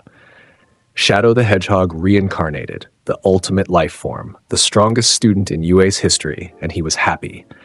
On the last day before summer vacation, Class 2A gathered for a farewell party. Food, games, laughter, the comfortable chaos of teenagers celebrating survival and friendship. Izuku stood slightly apart, observing with fondness instead of detachment. Todoroki caught his eye and gestured him over with a smile. Come on, Todoroki called. You're part of this now. Stop lurking in corners. I wasn't lurking. I was observing. Same thing, get over here. Izuku joined the group, allowing himself to be pulled into their celebration. He played video games with Kaminari despite having no idea what he was doing. Ate food prepared by Sato and Yaoyorozu. Listened to Jiro's music with genuine appreciation. He was part of something, part of a family. As the party wound down and students began retiring for the night, Uraraka approached Izuku with a small wrapped package. What's this? He questioned. A gift for being our friend. She pushed it into his hands. Open it. Inside was a photograph. Class 2A gathered together at the cultural festival, all of them smiling, with Izuku in the center looking genuinely happy. Below it, Written in Uraraka's careful handwriting were words that made his throat tighten. To Izuku Midoriya, our friend, our protector, our hero. Thank you for choosing to stand with us. Thank you for being part of our family. You're not alone anymore. Class 2A, every student had signed it. Every person he'd pushed away, protected, fought beside. They'd all added their names, their acknowledgement, their friendship. Izuku stood there holding the photograph, 7 Chaos Emeralds orbiting around him, surrounded by the people who'd refused to let him stay isolated. And for the first time since Himari's death 7 years ago, Izuku Midoriya cried. Not from pain or loss or despair, but from joy, from gratitude, from the overwhelming realization that he'd found what Shadow had spent his entire existence seeking, people who saw him as more than a weapon, who valued him for who he was rather than what he could do. Thank you, he whispered, voice breaking. All of you, thank you for not giving up on me, for showing me that being human is worth the vulnerability, for being my friends even when I didn't deserve it. You always deserved it, Todoroki said softly. You just needed to believe it. The group surrounded him in a spontaneous hug. Even Bakugo participated, though he grumbled about it being too damn sappy. They stood there together, Class 2A united, a family forged through trials and triumph, and the simple choice to care about each other. Later, alone in his room, Izuku placed the photograph on his desk where he could see it every day. The 7 Chaos Emeralds rested beside it, pulsing with gentle light. I did it, he whispered to Himari's memory. I kept my promise. I protected people. I became a hero. I learned to connect, to trust, to be part of something bigger than myself. And I'm happy, Himari, actually genuinely happy, just like you wanted. The emeralds glowed brighter, as if in response. I'll keep going, keep protecting, keep growing, keep honoring your memory and Shadow's legacy. But I won't do it alone anymore. I'll do it with friends beside me, with purpose guiding me, with hope sustaining me. Izuku looked at the photograph again, at his classmates' smiling faces, at his own rare expression of genuine joy. This is who I am now. Izuku Midoriya, Shadow the Hedgehog reincarnated, the ultimate life form, a weapon who chose to be a hero, a boy who was saved by a dying girl's kindness, someone who determined his own destiny and made it one worth living. He smiled, the expression natural and unforced. Thank you, Himari. Thank you, Maria, for believing in me, for saving me, for showing me that even weapons can learn to be human. I'll make you proud, every day, every choice, every battle, I promise. The stars outside his window twinkled in response, eternal and beautiful, just as Himari had described them 7 years ago. And Izuku Midoriya, carrying Shadow the Hedgehog's legacy and his own choices forward, stood ready to face whatever future awaited. Not alone, but surrounded by friends who'd become family, by promises that gave him purpose, by hope that sustained him. The ultimate life form had finally found peace, and it was beautiful. The end Izuku Midoriya would continue his journey at UA, growing stronger, protecting more people, becoming the symbol Japan needed. He would face new threats, overcome new challenges, and continue honoring the promises made to 2 girls across 2 lifetimes. But he would never fight alone again. Never isolate himself. Never forget that being powerful and being human weren't mutually exclusive. He was Shadow the Hedgehog reincarnated, the ultimate life form created as a weapon who chose to be a hero. He was Izuku Midoriya, a quirkless boy saved by a dying girl's kindness who chose to become the world's protector. He was both. He was neither. He was uniquely himself, and that was enough. The chaos energy that flowed through his veins, the chaos emeralds that amplified his power, the memories of 2 lifetimes that guided his choices, all of it converged into a single truth. He determined his own destiny, and his destiny was to be a hero. Not because he was created for it, not because others expected it, but because he chose it. Every day, every moment, every battle. That choice, that determination, that refusal to let circumstances define him, that was his true power. Greater than chaos energy, stronger than the ultimate life form's capabilities, more significant than any chaos emerald, the power to choose, the strength to keep choosing. The courage to determine his own path despite pressure to conform to others' expectations. That was Izuku Midoriya. That was Shadow the Hedgehog. That was the hero the world needed. And he would continue being that hero, surrounded by friends, guided by promises, sustained by hope, for as long as the world needed protecting, forever keeping his promises, forever determining his own destiny, forever honoring the memory of two girls who believed a weapon could become a hero. This is the ultimate power. This is who I am. This is my happy ending. And now, it's time for our Patreon shout-out. For our Pro Hero tier, the rising stars lighting the path of justice, Ancient Chant, and Javon McQuire. For our Symbol of Peace tier, huge shout-out to Sunawine631, Elijah Saunders, Ab, Peter Hamilton, Freddie Rose, Omega, Toxic Rune, Akuma no Akami, Chris Talley, Alexander Thompson, Remorsefuls, Blackvein, Nicholas Barnes, Joshua Headington, Aaron Abercrombie, Drift SK8er, Akeno Himajima, Corey Tokars, Jan, X0 Hope 3656, Devin Black, Crow, Yisbrid, Roberta Ramos de Cristina, Dasher Games, Rave on Crimson River, Dante Elaster, Adam Yunkers, Blood Saints, Donna Cafe, Zeph, Assassin 24, Howie 60, Ignatius, Albert, Raphael Turan,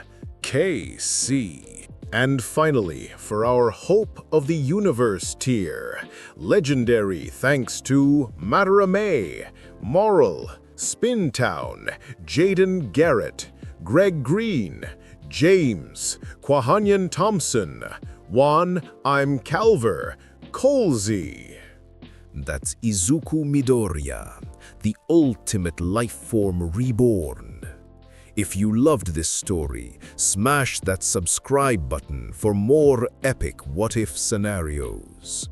Drop a comment on your favorite moment. Your support means everything. Until next time, determine your own destiny.